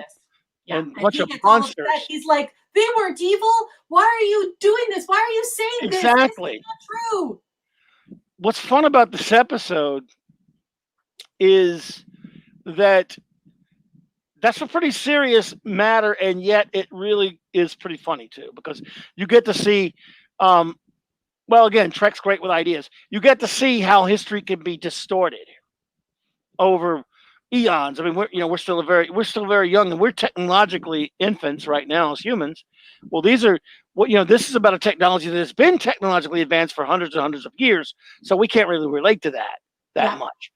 But if that was, even in that case, with technology being what it was, they can get it so wrong. And we see different scenarios that these people believe that the Voyager crew was horrible, a bunch of mirror universe type monsters. Yeah. And we get to see a lot of holographic representations or recreations of some of their dastardly deeds. And it's up to the Doctor to defend them. This is 700 years in the future. And I just thought it was really imaginative and a lot of fun. A really, really creative episode, I thought. I thought so too. This is a 172. We're dealing with 172 here. Mm-hmm. And this one made my top 10. Nice. I cut it out, but it made my top 10. I found it compelling for all the same reasons you did. And I think that it's a vastly underrated show. I think that this show is great. Some fun ideas on that one. I should say episode, not show. This episode. It works. Either way works. Now, number 1, again, it's just sort of a sentimental type thing. I don't know. There's certainly, you could easily make the claim for far more brilliantly written episodes, but I just think it's fun. And it gets me because I really love this character. And that is, of course, Pathfinder with Reginald Barclay. Mm-hmm. I love him. I mean, Dwight Schultz was a brilliant actor. I say that like he's dead or something. I'm sorry, he's still with us, fortunately. The man was incredible as an actor. I don't know if a lot of people know that. They just think of the A-Team. Well, goofy show or not, he was even great. He was brilliant on that show, and he was great as Barclay. Barclay representing that even in the 24th century, there are going to be really not as many, but there could be some very messed up people still, and some very neurotic people, and that's what he represented. And I just really loved the episodes with Barclay on Next Gen and on Voyager. And this one, he's very obsessive. He has a hollow addiction, and he's also scared of transporters and all kinds of other things there. And he falls in love with the Voyager crew, wants to save them, wants to help them get back. And it's about him finding a way to do that. He's their hero. And again, much like the previous episode of my list of Living Witness, this has some fun, um, shall we say, exaggerated representations of the Voyager crew in this holodeck. Well, it's kind of like the Greek idea of the broken telephone, like the old story of the old game where you sit in a circle and one person whispers something in one person's ear, and by the time it gets around to 20 people, it sounds something so polluted you can't make it out. And I think that that's what happens when you're at the end of a tunnel and you have to guess what people are like, right? For me, Yeah. I love the Barkley episodes too. But everyone at home, if you don't know, I always defend Wesley Crusher. Well, I did before Will Wheaton became an ass. I just can't even relate to him. But I used to defend him because Gene Roddenberry wrote him as a boy who was inspired by Gene's own feelings and Gene's own aspirations. So every time I saw Wesley, I was never one of those people who was like, "Shut up, Wesley." I was like more like, "Oh wow, okay, this is really incredible. So this is how Gene actually felt about this, or this is what Gene wanted to do when he was a kid." I think that's great. But at the same time, I have read, I think maybe 4 or 5 articles, and they're not blogs. These are actual articles that you can rely on. That said that Barkley was a creation to sort of mock neurotic Star Trek fans. So what I like about this episode is that it showed that it's okay to be single-minded and maybe even a little autistic, because you can save the day. And it's, there's a big difference between being a nerd and being a geek. A geek collects things, and they like different things, and they like a different culture in things. And nerds, these are people who are addicted to studying and learning. And so when I see Barkley succeeding in this episode, I actually feel like we're redeemed. I didn't really like being characterized as Barkley in the Next Generation. I found it kind of insulting, but to watch him rescue everyone in this episode, it made me feel so good, because his single-mindedness, his focus, and his willingness to dream about what's at the other side of the tunnel, it's inspiring, and it shows that he is a good character, and he's not as neurotic and ridiculous after all. And in so doing, outside of the text, so that's speaking inside the text, outside of the text, that's me giving a giant double-gunned middle finger to the person who thought it would be funny to make fun of Star Trek fans by creating this character. 2 big double middle fingers up to the camera right now, read between the lines, as they would say when you were young. Yeah. Oh, look. Well, let me. You can do that now. Now that you can be seen, you can do that over again if you want. Slow motion. Between the lines, baby. I did not know that necessarily about Barkley. I just always liked Dwight Schultz, and I like those episodes he's in. But I know what you're saying, especially Hollow Pursuits. I can see what you're saying. That episode in particular was a slam in a sense, if you will. But it was an entertaining one, but it was a slam. But yeah, I got you there. So that makes Voyager really cool. So if you're one of those TOS, TNG purists, because different people, as my awesome host said right at the top of this show, everybody sort of gets off the bus at a different spot. So if you're one of those people who gets off the bus, I want you to now consider Barkley and the fact that Trekkies, true Trekkies, were redeemed through the Voyager series. So you're here for Voyager. Yep. Even on Next Gen and a couple of them, he did become hero. He's become a hero. It was at least heroic, or he did something heroic. But yeah, absolutely. And again, I cannot stress enough Dwight Schultz. What a great actor he was. Even on the A-Team, the goofy ass A-Team. I don't know if you ever watched it. He was just insane on that show as Howling Mad Murdoch. Fun, ridiculous old show. Love it. I didn't watch it. My brother did, though. It was a And silly one, but it was fun. That was crazy stuff. sometimes just for Yeah. no reason because my brother watched it so much that I'll just dun, dun, dun, dun, dun, dun. It's such Why a did you fun. watch it? It's such a fun world. Nobody bleeds, and you can get sprayed with machine gun fire and not get hurt. It's and crash in a helicopter in a car and not get hurt. It's fantastic. I love it. Um, and everybody has superpowers, I guess. Well, look, we're on to Enterprise. If you're still a game, of course. Oh yes, Star of Trek course. Enterprise, of course. I If I wasn't again. doing this to you and to the chat, I would be doing this to my family. So on behalf of my family, Oh, I'm available until we're done. we'll do it here then, because it is so much more fun. Um, I guess I always hate having to do this, but when it comes to Enterprise, unfortunately, Star Trek Enterprise is the what you call the redheaded stepchild of Star Trek, as they say. Not deservingly, because I love it. I Actually, I understand. don't agree. I actually But don't agree. I okay. actually put Enterprise above Voyager. Oh, So I I do too. actually feel that Enterprise I do is too. above Voyager. And there are some years where I watch chronologically watch from the beginning to the end. So 66 to '05, as I said at the beginning of the show. And there are some times where I even put Enterprise above DS9. Look, you're not going to argue with me. I love it. This might be my second favorite after the original series, but to most people, to a lot, even our wonderful buddy Doomcock, he doesn't like it, which is Nope, fine. he doesn't like it. And one day I'm gonna get him in the show. I'm gonna get him together. I said, "Look, man, dude, we're talking Enterprise. I'm not gonna sell you, but I'm gonna defend it, defending Enterprise."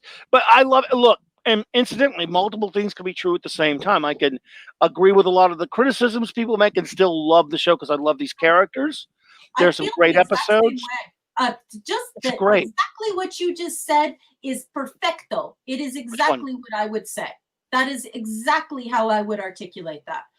So I will onboard all of the criticism, but at the same time, especially in retrospect, Yes. wow, this is good. It's. I saw. By the way, I saw Az and Gary today. Az said he's been watching it and he's been enjoying it, and so Gary's not like hostile to it. But Doomcock is fair. He probably hasn't watched it in a while.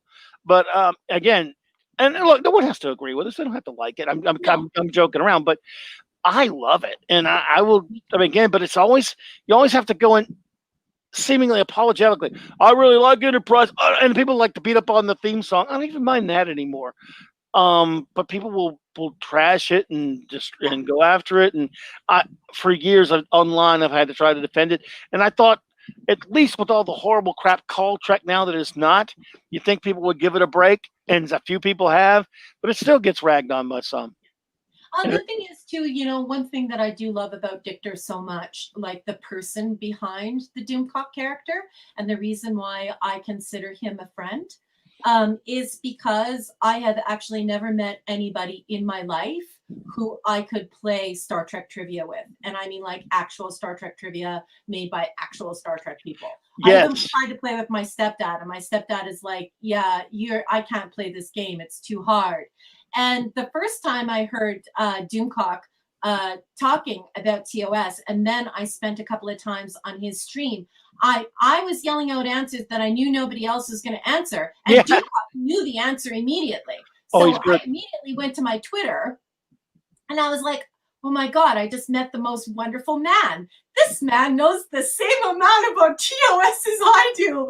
Yes. Oh my God, I love him. So now I will not allow anyone to say a single bad word about him, because he is such a staunch defender of something that people totally trash Oh yeah. and they don't watch and don't understand. So I Hail Doomcock. agree with you. You and I can just love Enterprise in our little corner, and we can love it a little more some years and a little less some years, and we can onboard all the criticism, and we can Would still you take love it? our overlord. Exactly. Hail Doomcock! And Hail Doomcock. and I just want to say that, of course, I tell you this every Friday when you do your pub night, but I love you. I love that man. He's such a good dude. Doomcock, we love you, brother. If you're lurking tonight, man, we know you. We know you're there, buddy. Or Yeah. you're here. Everybody loves you, buddy. But yeah, Even though you're wrong about Enterprise. Just kidding, bud. Yeah, he knows. But anyway, he's He's mostly right about Enterprise, but not Yeah. entirely right. yeah, we're just nobody's ever wrong. It's just an opinion. But I mean, when it comes to something like that, but a lot of our friends in here don't even like it that much, and you're No. all fired. No, I'm just kidding. But I still love you all, you guys. I don't agree with when someone doesn't like art. I love Archer. Anyway, we love this show, so we're going to talk about it the way we love it. You know, And, I got to interrupt you because I have to say, Sure. baby, I am so shocked. Like you and I, like we've interacted on Twitter, and I Yes. know that you're like a comic god, but I actually watched your show before you went on YouTube. Like I listened to your podcast. Oh, thank you. I am so shocked, like how closely you and I are aligned on Star Trek. It's scary. We are Amazing. very similar, and you and I are pretty unique. It's not like a popular opinion we have, but we are lined up. Indeed, absolutely. And look, and you know, one aside, when you're talking about how Doomcock's amazing knowledge of Star Trek, many years ago in the early '90s, I went to a con and I went to a comic shop near it, and I bought the Star Trek, the original series, trivia board game. It's been sitting ever since because I can't find anyone to play it with me. There's no one. I have some friends that could hang with me, and you would do my destroy me. I don't know, but we've never got a chance to actually just sit down and play it. We always meant to. One day. Do you see it? Yeah, yo, you have it. I have it. I love it. In the back, and it's right by my Panic. I also have Panic. Oh man, I love it. I've had it since 1992 or 3, and I want to play it one day before I die with people who can hang with the trivia of original series. Oh, sorry, everyone. Let's see. Yeah. Oh yeah, Clobbering. You're unsub. I'm unsubbed to who? I'm not unsubbed. Smartsy, am I not subbed to you? I didn't. Not on purpose, buddy. Smart Steve has a channel. I don't know. I think that's what he means. He says I'm unsubbed. My buddy Mark C said he's working his way through Enterprise and really enjoying it. Good to hear. I heard Az said he's enjoying it. I love it, and I'm not even, and we'll get into our episodes now. But I mean, look, anyone who's not into it, I'm just kidding. But there you go, Smart Steve. Maybe we could virtually play it one day somehow. I don't know, man. I want to do it in person. Love it. Love me some Trek trivia. When the vid or whatever, beer bug, whatever they call it on here, Yes. When that's over, dude, like I want to, like let's get together. Absolutely. We'll have a fandom in this con. They're actually talking about that. I would totally go to that. And I'm not a joiner. Like I'm not one of those joiny kind of people. But yeah, I would totally go to that. I'd go to that for sure. Let's see. Go give me your number 5 favorite episode of all time of Star Trek Enterprise, dear lady. Okay, we'll do Enterprise. But before we end the conversation about getting together in real life, if you want to come to Alberta and do Vulcan after the beer bug is over, remember that I live in Alberta, and I will take you around and show you Vulcan.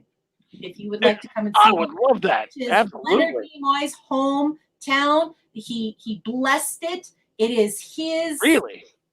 It's the Leonard Nimoy center of the universe. Oh, it was a joke. In reference to the joke, you said, "Okay, I'm sorry, man. I don't know. I'm slow. I'm old, man. That's my excuse." That's sorry okay. I didn't get it either. You got me there, Steve. Number 5. Number 5. Number 5 is Cogenitor, season 2. Episode 22, April 30th, 2003. We have director LeVar Burton. Wow, did LeVar Burton ever do a good job in this series? He's such a good director. It's ridiculous. And then for writers, we have Berman and Braga. So this is the storyline, and it's from IMDb.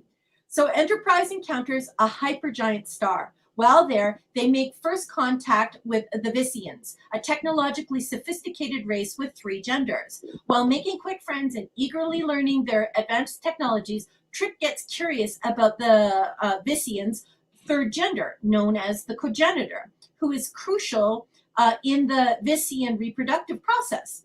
Against the wishes of the Vissians, Trip befriends a cogenitor and encourages the cogenitor, and this is the part that I added, its people, its cultural norms, its laws, and he tells it to, or her, or him, or the cogenitor, to seek edification and freedom from breeding. The Vissians are livid.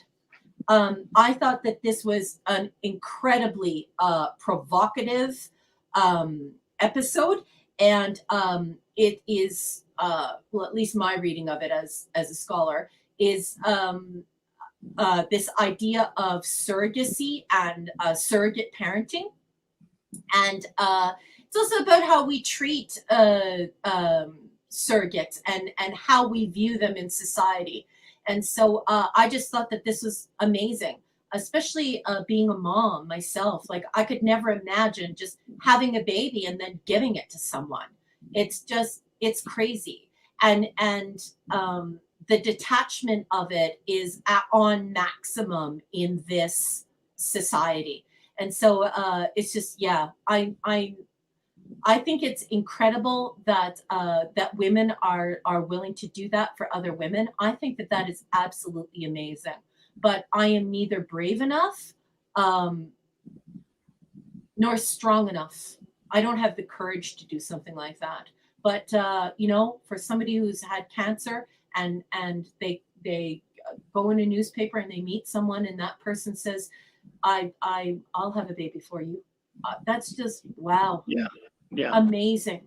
And then they play with this idea of how we would value that person. Is that person just a breeding vessel, or should that person be edified? Should that person be educated? Are they all educated? It starts to make us ask our questions about our prejudices towards surrogacy and even people who choose to be moms. So what a great episode. Very controversial. Very controversial.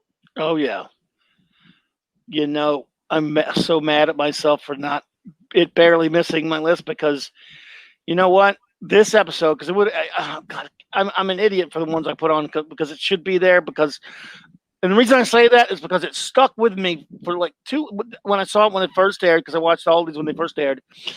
It disturbed me down to my very soul, because without spoiling anything, the way it goes is just, as you well know, brutal, and it disturbs me. It's a great episode. It's tough for me to watch again because it's so disturbing and so tragic. It's maybe one of the most tragic episodes of Enterprise or of any Trek, and in a brilliant way. It's so well done. Trip is my favorite character, actually. Yeah. And when the next episode rolled around, I was what I believe was oh God, a Bounty, maybe, I can't remember, but when the next couple of episodes rolled around, because it was in the toward the end of the third season, I was still shooken by it, or shaken. You know, you're the scholar here, not me. I can't speak. Like Gary says, he was thrown out of 3 high schools. I didn't even get that far. I was thrown out of kindergarten. It was powerful, and again, when I went to watch the next episode, I couldn't stop thinking about that one. Yeah, imagine being a concubine in prehistory, or in the time of the Bible, or even in ancient Greece, or even in a monarchy. Imagine being just that vessel. And you know, I think you know, Anne Boleyn went through it, but at least she was able to marry Henry VIII, although, you know, he married everyone. That's the first divorce as well. But or was that considered an annulment? Anyway, yeah, just this whole idea of just devaluing a surrogate, devaluing a concubine, a handmaiden, however you want to describe it. Throughout history, there have been many of these women peppered throughout our history, all cultures, all races. And we've had a different name for it in each segment of history. And throughout it, we always seem to focus on the child that comes out of it, or the people who did it, and never the people who actually bore the child. So this whole idea of just being used as a vessel it's a very controversial one. And wow, great episode that gets into social issues without being political. Yay! I'm not exaggerating when I tell you that it's so brilliant, but when I tell you that it is one, if there's a more disturbing episode in all of Star Trek, I'm not sure I know what it is. Yeah, it makes me uncomfortable. It's in a great way. I mean, it's fantastic. If you haven't seen this one, folks, and you can watch this one, and it doesn't just rip your heart out. I don't know if you have one in there. Think, right? Like, and it makes you think. Even if you're studying the Bible and you think to yourself, what it must have been like to be summoned to a rich home, or summoned to a palace, and you are a 13-year-old girl, and there's a rich woman there, and she's barren, and it's your job to create the heir, and that's your job, that's your job. Great job by LeVar Burton. Disturbing and wonderful episode. Yes. Excellent episode. Wonderful choice. Thank you so much for adding this, LeVar. Great job. Great job. My number 5 is not quite as disturbing, but it is pretty disturbing. A Similitude. That's on my list. Oh, great. Way higher. Trip. It's way higher. Let's say something here. This kid was great as a young Trip, by the way. Trip is, again, my favorite episode. I love Archer. He's, and I love Porthos, by the way. And I love Phlox. I love people. These are all great characters, but especially the big ones. And Trip, of course, it's in the arc. But, I wasn't really super big on the Cindy arc per se, but there were some wonderful standalone episodes in there. And this is one of them, in my opinion. Trip gets injured, a deadly, life-threatening head injury, and Phlox comes up with an idea that he could actually create a clone body through this. You know how Phlox had all these different alien pets and different things like that. There was actually an alien little being. I forget what it's called. Excuse me, but he could use it to clone and grow. Yes. Over the course of time, a very short time, a new body for Trip, and then harvest something to do with its brain into Trip to cure him. Yeah. In doing so, you created another Trip. He was going to live a shorter lifespan, but he was going to be an exact copy of Trip. A clone. A clone, pretty much. Yeah, definitely a clone, but one with a very short lifespan who was going to, and over the course of a few weeks, he grew up and became part of the crew. They began to regard him as family. He was a baby at first. He was a child very soon after that. As you can see this scene here. And I think my favorite part of it, and I think it was when he was arguing with T'Pol and Phlox about it. Yeah. When he's talking about, and they're talking about the moral ramifications. You're going to be murdering this guy. When he grows up to reach Trip's age, you're going to kill him. Yeah. To take his brain out, basically. To put it crudely.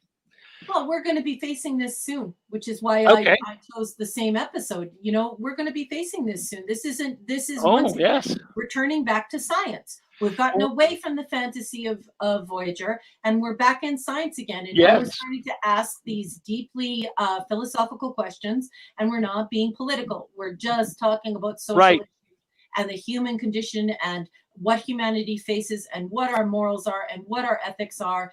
And this organ harvesting, where Margaret Atwood has written I can't, which book is that? I would have to turn around and look at which book it is.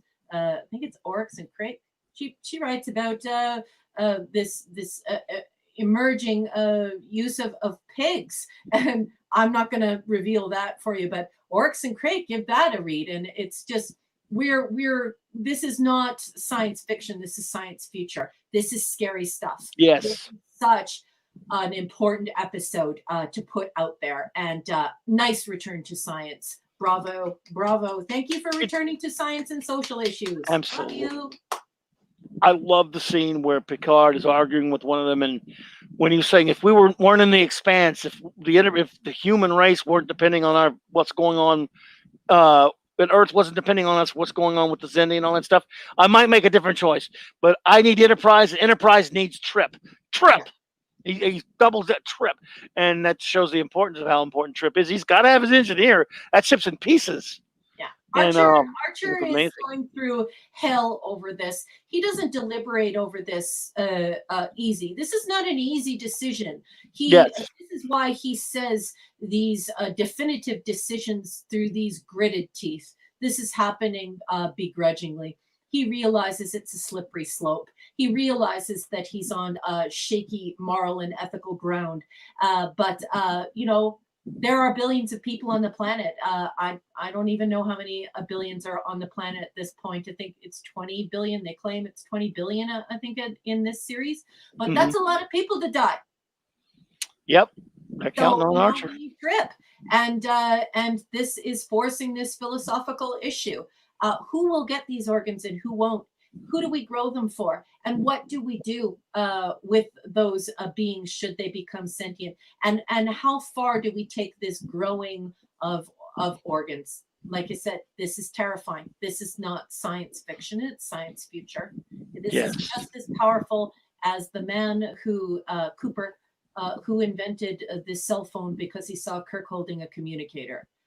He put the guts in Gene Roddenberry's invention. And here we have, again, this science future that is terrifying, and we don't know what we're going to do with it. Amazingly well said. Thank you so much on that one. And we will be talking about that one again. But in the meantime, go for your number. What are we? Four? Four. I did Dear Doctor. This is season 1, episode 13. I love it. 23rd, I love it. 2002. And we're talking about Cotner, and we're talking about a husband and wife here, Maria and Andre Jack Metten. I'm terrible. I'm just butchering these names. But look at all the species and all the different cultures, languages we have to deal with this show, or with Star Trek. So this is the storyline from IMDb, heavily edited by me. So we have Phlox is writing a letter to a human colleague on a doctor exchange on Denobula. He has a lot to write about. He's amazed by the attention crewman Cutler is showing him, and he is tasked with medically saving an entire race of humanoids. Enterprise picked up a pod with Valakian, who tells the story of how his race is suffering from a deadly epidemic. Phlox sets out to find a cure. Phlox discovers Valakia is inhabited by 2 races of humanoid. The Menk are a primitive race of laborers. Phlox discovers that the Menk are not susceptible to the disease. Phlox's investigation uncovers evidence that makes him reconsider curing the disease. This episode reminds me of The Cloudminders, season 3, episode 21 of TOS. Where we had the troglodyte miners on the surface, and then we had the cloud minders on Stratos, which is, of course, on the planet Merrick 2. And this is getting into this caste system. So here we're discussing what happens when you have a caste system. So, these main laborers, I'm not going to spoil it for anyone, but what a great episode. So many weighty philosophical questions here about how we organize our societies. And caste systems are alive and well in our very world today. And I encourage everyone listening or watching to do some research on that, and to go to it with an open heart and educate yourself on it. And and then consider Dear Doctor and the gravity at which this episode occurred in 2002. Amazing. You've done it to me two times in a row, because another one that it killed me to leave off. I love this episode so much. And we can't, I know, like I said, we can't spoiler it. The moral quandary that Archer is put into this, it's almost on the level of disturbing that I was talking about with Cogenitor. You come away going, what would Kirk have done in that situation? What would Picard have done in that situation? And I think they probably they again Archer's do. Remember, everyone, this is very early on, and even Enterprise. Archer has no guidebook. Picard has hundreds of years of Starfleet history to fall back on. Kirk even a lot himself. Archer has none, zero, zip. He's the first guy out there making all. That's one of the fun things about the Enterprise. He's out there making all the mistakes. He's out there feeling around. He's blind. He's like, again, we're in Star travel is in its infancy no, there's no Federation, there's no Prime Directive. He even kind of touches on if there was one. This is one of the first episodes of the series which starts setting into place where they start learning that maybe there needs to be a directive. Yeah. And without spoiling too much, you have a higher technology than another planet doesn't mean you can play God. It is brilliant. Yeah, and let's just tie it all up by saying, or at least I'll say this on my behalf. Thank you for not giving me a tidy Hollywood ending. Thank you for treating me like a grown-up. Thank you for returning me to the TOS type storytelling where this is going to shake you, it's going to stick with you, and there are no tidy endings. Only questions for you to ask yourself, not decisions made for you like in New Trek, but questions for you to ask yourself that you have to wrestle inside of yourself. There are no didactical messages here where somebody's going to strangle you into thinking one thing or another. This is a magical episode. Go and enjoy it. My goodness. Again, it's right up there with Cogenitor for disturbing. Yeah. And now I'm embarrassed that it's not. In fact, it should have been on my list. I hate myself. 4, right? Yes, you're on 4. My number 4, again, this would probably make no one's list, but I like it anyway, and it means a lot to me. It's called Home.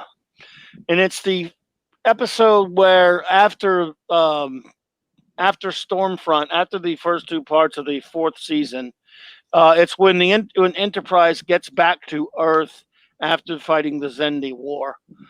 And it's a couple of different stories, A, B, and C stories, I guess, as they like to refer to them. Yeah. Archer dealing with coming back home. I don't have to tell you all the horrible things he went through in the Expanse and all the. Yeah.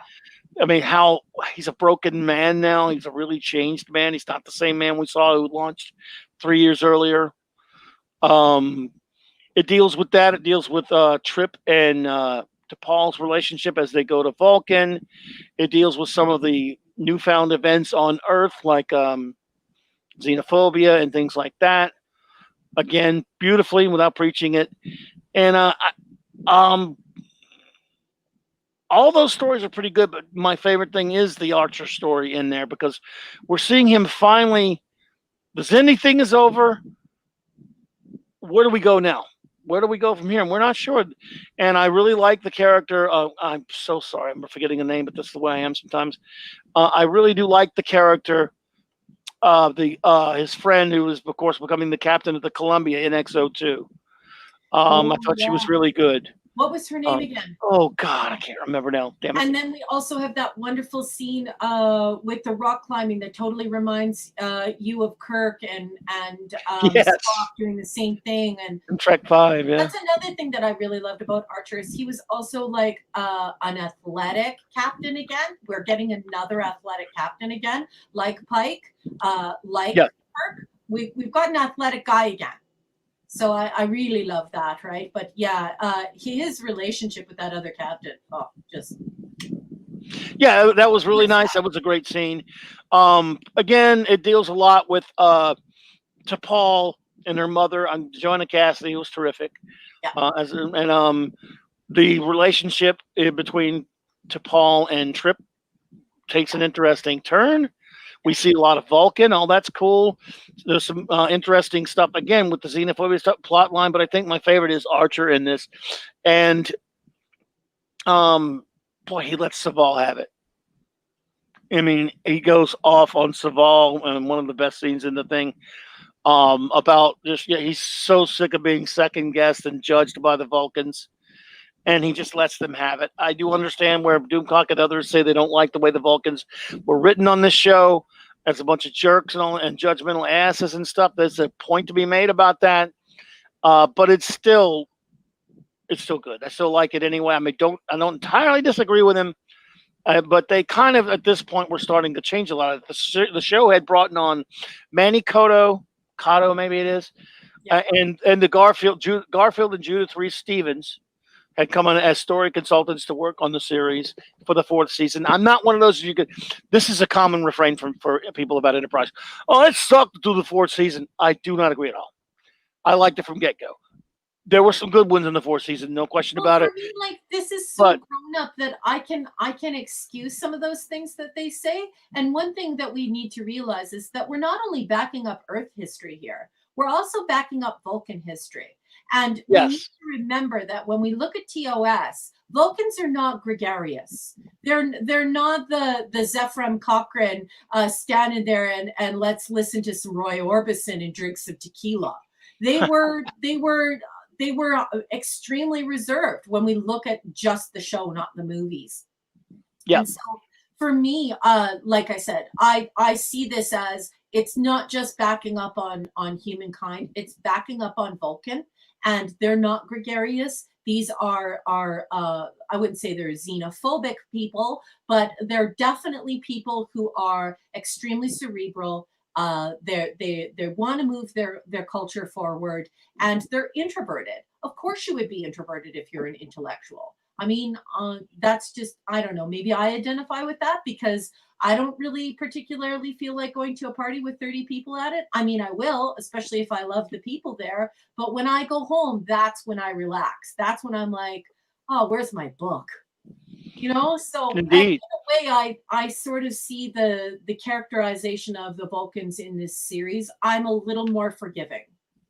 Excellent. Well, yeah, I'm fine with it too. But I do understand why people have some issues with it. But anyway, it's neither here nor there. I thought that was a great scene with Saval. So, well, let's see. Let's go to your number 3, I believe. Yeah, my number 3 is Affliction, season 4, episode 15, February 18th, 2005.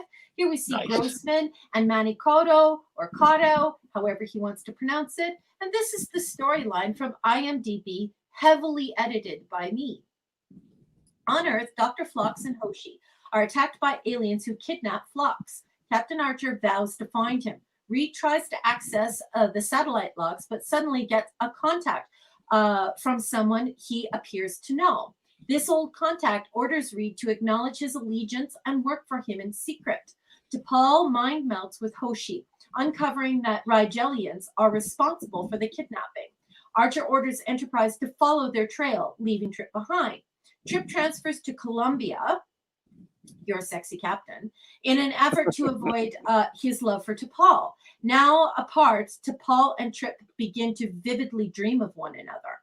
Meanwhile, Phlox finds himself a hostage of the Klingons. The Klingons want Phlox to cure a lethal virus that threatens to wipe out the entire Klingon Empire.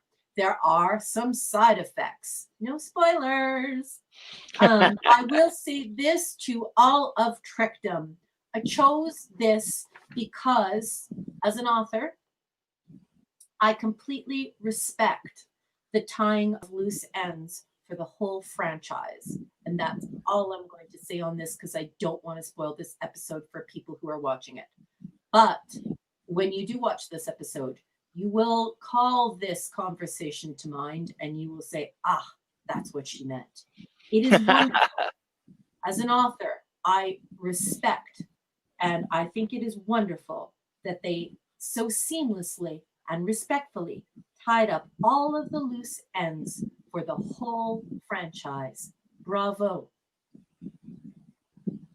Nice. It was good. John Shuck is a Klingon, by the way, again. Did I lose you? No, I'm here. Oh, I thought I had to drop out there for a second. No, that is a great one. I'm like you. I don't want to say much because, yeah, we shouldn't spoiler it. Suffice it to say, it deals with well, why do Klingons look the way they do? Why are they different? Why are they different on the original series? As you know, and yeah, just watch it, everyone. It is really a great one. So lovely choice. That is again, I love Phlox. He doesn't get enough love out there. Yeah. Well, the He's a great the character. thing is that the franchise came in really as a limp bird, and had it not been for Desilu, had it not been for Lucille Ball giving it a chance, we wouldn't have Star Trek today. And so people need to realize that these were very tight budgets, budgets that are hysterically low. And so there were some sacrifices that were made, and as things improved budget wise, and different types of effects were improved, we were able to give the real impression that we were Yeah. supposed to give from the beginning. But that's, I don't want you to ever think that you are seeing a mistake. There are reasons for all of these things happening in our franchise, and this will explain the difference in budgets, but do it within the text in a way that is just magnifique. Yes. Very well done. Again, shows again the Garfield and Judith Reeve Stevens and Manny Cotto and a lot of those people in the fourth season. Some really good stories. It was amazing. Where are we at? Two, three, still You're three, on right? three, sir. Oh my goodness. Again, I'm gonna be a sentimental one here. I'm going with a very popular episode. By the way, Lord Doomcock, forgive me for this because he hates cannon busting, as you know. And this is about as cannon busting as you can get. Carbon Uh-oh. Creek. Carbon Doc. Creek. I'm sorry. But it's just wonderful. I mean, I just think this is a wonderfully entertaining, sweet, touching episode. Again, it's just kind of yes, it has Vulcans coming to Earth in the 50s. It's not necessarily retconning though, because it was never said for sure ever. Well, it's my number one. And I would just like to say that Oh, okay. T'Pol never says that it's real. She actually says that you humans like a good yarn. Well, I've just told you a yarn. And That's a so good point. yeah, yeah, this is my number one. Oh, cool. Well, I'll just go. I'll skip over. Well, and we'll go to get when we get to your number one. We'll do it that way. But it is a wonderful and fun episode. Now let's just do your number two then. My number two is Similitude. Nice, love it. Yeah, my number two is Similitude, and my number one is Carbon Creek. And Similitude, we talked about it when you chose it. This is the one where Trip is fatally injured and they're desperate to save him. Phlox and Archer agree to use one of Phlox's alien pets to create a clone of Trip to farm and transplant the organs. The clone, named Sim, matures to adulthood in mere days, retaining a Trip's memories but developing his own personality. Wow, like super Amazing. crazy. We discussed this, I think, thoroughly. I don't need to revisit it. I totally agree with you. What a great episode. Yes. And then, yeah, my number one is Carbon Creek, which is season 2, episode 2, September 25th, 2002. We've got Cotner on this one, and we've got Braga and a wonderful Irish person, Dan O'Shannon. And we've got the storyline here from IMDb, celebrating T'Pol's 1-year anniversary as a member of the Enterprise crew. Archer and Trip have hosted dinner for her. Over dinner, she tells them of the true first, in quotes here, contact between humans and Vulcans. It appears her great grandmother and the crew of a Vulcan scout ship crashed on Earth in 1957. But I would like to say this. Throughout the story, she says that they can choose to believe if it is true or not. And I think that this is just absolutely marvelous storytelling, and we get to learn more about T'Pol. And I'm not one of those women who likes to cut down other women. I think that this woman is gorgeous. I think that she has an amazing body. I think that she portrayed Vulcans in such an understated way, and I think she's a highly undervalued as an actress for playing a Vulcan. And yeah, I loved the whole story. I also love the fact that we see this nagging inside of them, this same sort of feeling that Spock had, where they love people. So this redeems that harsher on Vulcan look at human beings, because when we get these beautiful Vulcans one on one, they fall in love with us. They think we're great. They want to do all these wonderful things. They want to see the world through our eyes, and yeah, it's just great. What a great character Mistral is too. I mean, Mhm. you could look if you, without spoiling anything. They really put it up in the air whether this really happened or not with the way that last scene, if you know what I'm talking about, nudge nudge. Yeah. But I guess it's yeah, who knows? But he is a great character. I really loved him in that one episode. He's like, maybe want to see him again. Like we never will see him again. But man, that was But and the guy. what if you had an IQ of 220? Okay, so let's say you have an IQ of 220, and you're a genius, and you're just this amazingly gifted analytical mind, and you find so much peace and serenity, and I don't know the word I'm reaching for here, but enough so that you decide that you wouldn't mind being a plumber, because there's nothing wrong with using your hands, and there's nothing wrong with living your life peacefully, nearly like a monk, nearly like they were turning earth into their monastery. That these were they were going to earth for this peace and this, I want to use the word serenity. Yeah, I find it fascinating that someone with an IQ as high as his would turn around and say, "You know what? This is uh, this is sublime. I'm enjoying myself. Uh, this is great. I think I'll sit tight." It's a beautiful story, and he really this Vulcan really unlike a lot of the Vulcans in Star Trek who've been pretty snippy to humans. He, for lack of a better term, falls in love with humans. Yeah. He sees the potential. Let's put it like that. Yeah, but Which it's was also this really idea of artisanship. Like in ancient Greece, when you would make a bowl or a plate or a tapestry, people would look at it in awe. They would say, "Oh, look at this beauty. This is an artisan. Look at what this artisan has created." And there is a way that your cerebralness can get away on you, that edification can get away on you, if you only see it as an academic enterprise, as a scholarly enterprise. There are many things in this world that are of great value. I love a plumber as much as I love a neurologist, and I do sit with a neurologist and a plumber, and to me they are equal. And I just love the ethic of this human, or this Vulcan, I mean, with this astronomical IQ and all of these opportunities, finding this sublime life, this serenity in this sort of artisanship.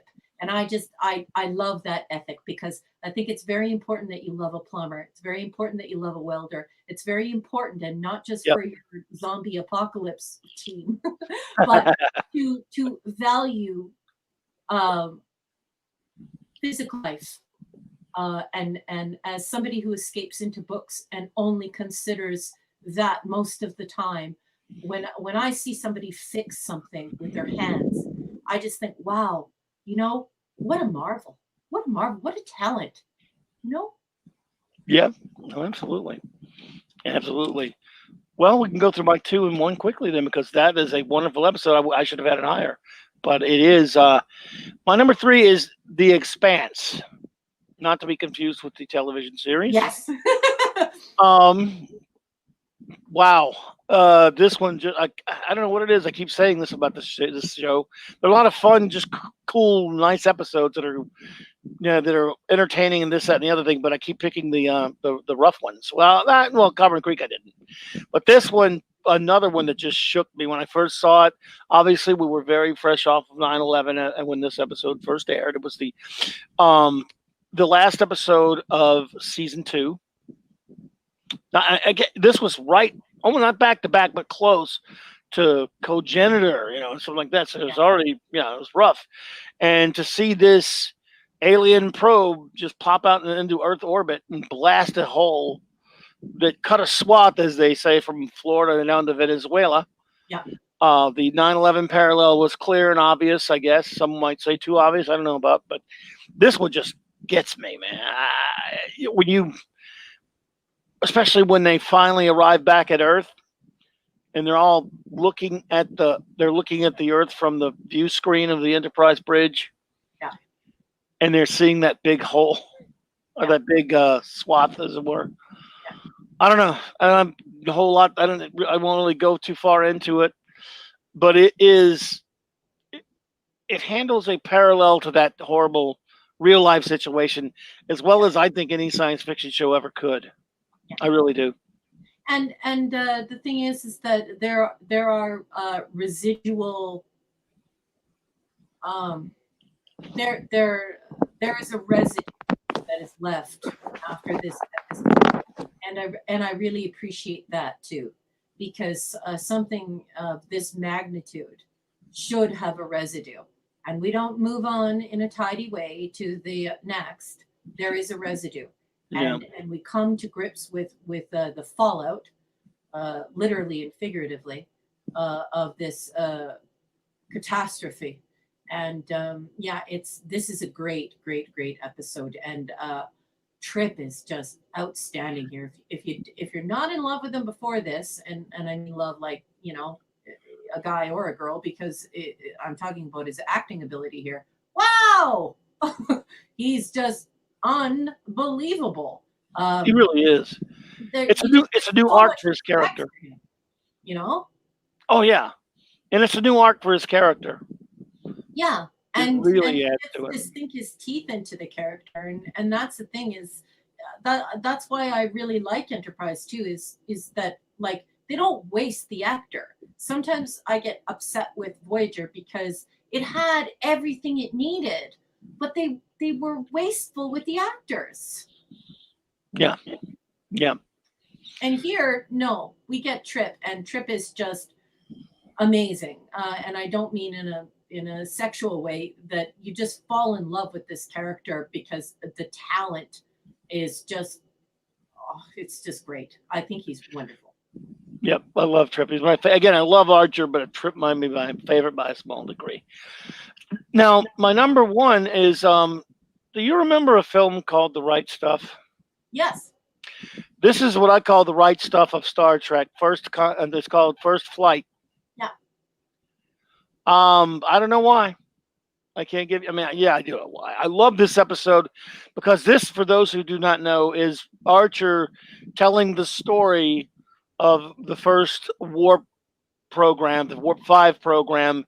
Yeah. How many years earlier, how the first Warp 5 engine or Warp engine, Warp 2 at that point actually, got off the ground. And it's just, he tells it in flashbacks while on a shuttle trying to map or find a dark matter nebula, he and T'Pol, telling her the story about it. So like Carbon Creek, it's a flashback episode type thing. And it just tells the early days of the warp program for Starfleet, before there really was a Starfleet that much. And he was a young Archer. And again, I don't have to go too far deep into it. This one you got to watch, but this is true. This is great character stuff. It has that right stuff type feel to it in a sense. I used to love that. I love that film. I haven't seen it in a long time. Saw it in the theater in 1983. It's a wonderful movie. And this is that for Star Trek, in my opinion. And the character of, there's a tragedy that we learn at the beginning. Unfortunately, this character, A.G. Robin, beautifully played by Keith Carradine, has passed, and they're remembering his life. And he was up there to possibly be the first captain of the Enterprise that finally went to Archer. And this tells that story. Yeah. I just love this episode so much. I've watched it over and over again. I love this episode. This is a great episode. Once again, we're getting to really know these characters, and yeah, it's sad it's over. Really is. It really is. Sad it's But over. anyway, that's a great one, and we've gone through a lot of great ones here. For those of us who are still with us, those out there, I can't yeah, believe that we did five yeah, of the five, and that we spent less than an hour on each one. That is so good. Like on each series. Wow, we showed brevity. That is so good. I think we Before went we over go, an hour I on the have to original. say this so that I don't forget it. I am shocked that nobody mentioned Darmok for TNG. We And should at I least mention want it. to say that the reason why I did not choose Darmok, although I know Darmok is It's very popular, it's great. I want you to go and watch a 1985 movie called Enemy Mine. Wolfgang Peterson film. And after you watch Enemy Mine, I want you to watch Darmok and then tell me if Darmok is still your favorite episode. That's all I want to say. Enemy Mine with Dennis Quaid and Louis Gossett Jr. Fascinating. That's a very interesting film. A good film too. Yep. Wow. We did it right at the 4 mark. We actually probably did more than an hour on the original series, but it deserved it because it's the it's the best. Yay! And if you don't agree with us, you can go. Just kidding. Just kidding. We love you, all of you. I want to thank everyone who was here, though. Any closing remarks you might have, or just with regards to Star Trek? I just want to take this opportunity to thank everybody in the chat for hanging with us and for coming and showing up and supporting this channel. And please sub this gentleman's channel. What a true gentleman he is. Such a knowledgeable and wonderful person. He is a comic god. Make sure that you subscribe. Please hit your notification bell. If you really enjoyed this cast and what we talked about, please hit the like button. And once again, I'd like to thank you for your time. Thank you for allowing me into your homes and into your devices. And Clobberin, I just want to say to you, what a wonderful friend you are. And thank you for your hospitality and your generosity this evening. For having me on the show. Thanks, everyone. Thank you so much. I want to thank before we run. I'll say thank you everyone who joined us in the chat. Obviously, with my dumb memory, I won't remember you all, so please forgive me. But Smart Steve, Douglas Oberg, the great Latino Slant, Paulie popped in earlier. Eastland Burkholder, always great to see you here, my friend. Mark C, thank you. The great Chris Persia had popped in earlier. Anyone who was here. If I'm forgetting anyone, please forgive me. But again, Zathras, Brad Fisher. Oh, there you go. Again, a lot of you popped in that I may have missed. But Dioberg. Yes, the great Dioberg, good buddy. And man, oh man, I should have gone to bed 3 hours. I'm sorry about that, brother. You guys are wonderful. And you guys, your opinions are so awesome. I loved everything you guys said tonight. This was just so much amazing. Fun. Yeah, and Venkman. How can we forget Venkman? Don't cross the streams. Don't cross the stream. Venkman's a great dude. He's a friend of my. He's been here a lot now since I've been on YouTube, and also a friend of my great Retro Blasting friends. I want to encourage everyone to subscribe to Retro Blasting and all my other friends that you will see in the link below, because they're all a bunch of great YouTube channels.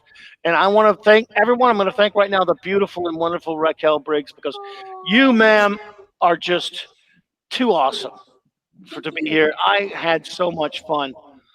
Good night, everyone.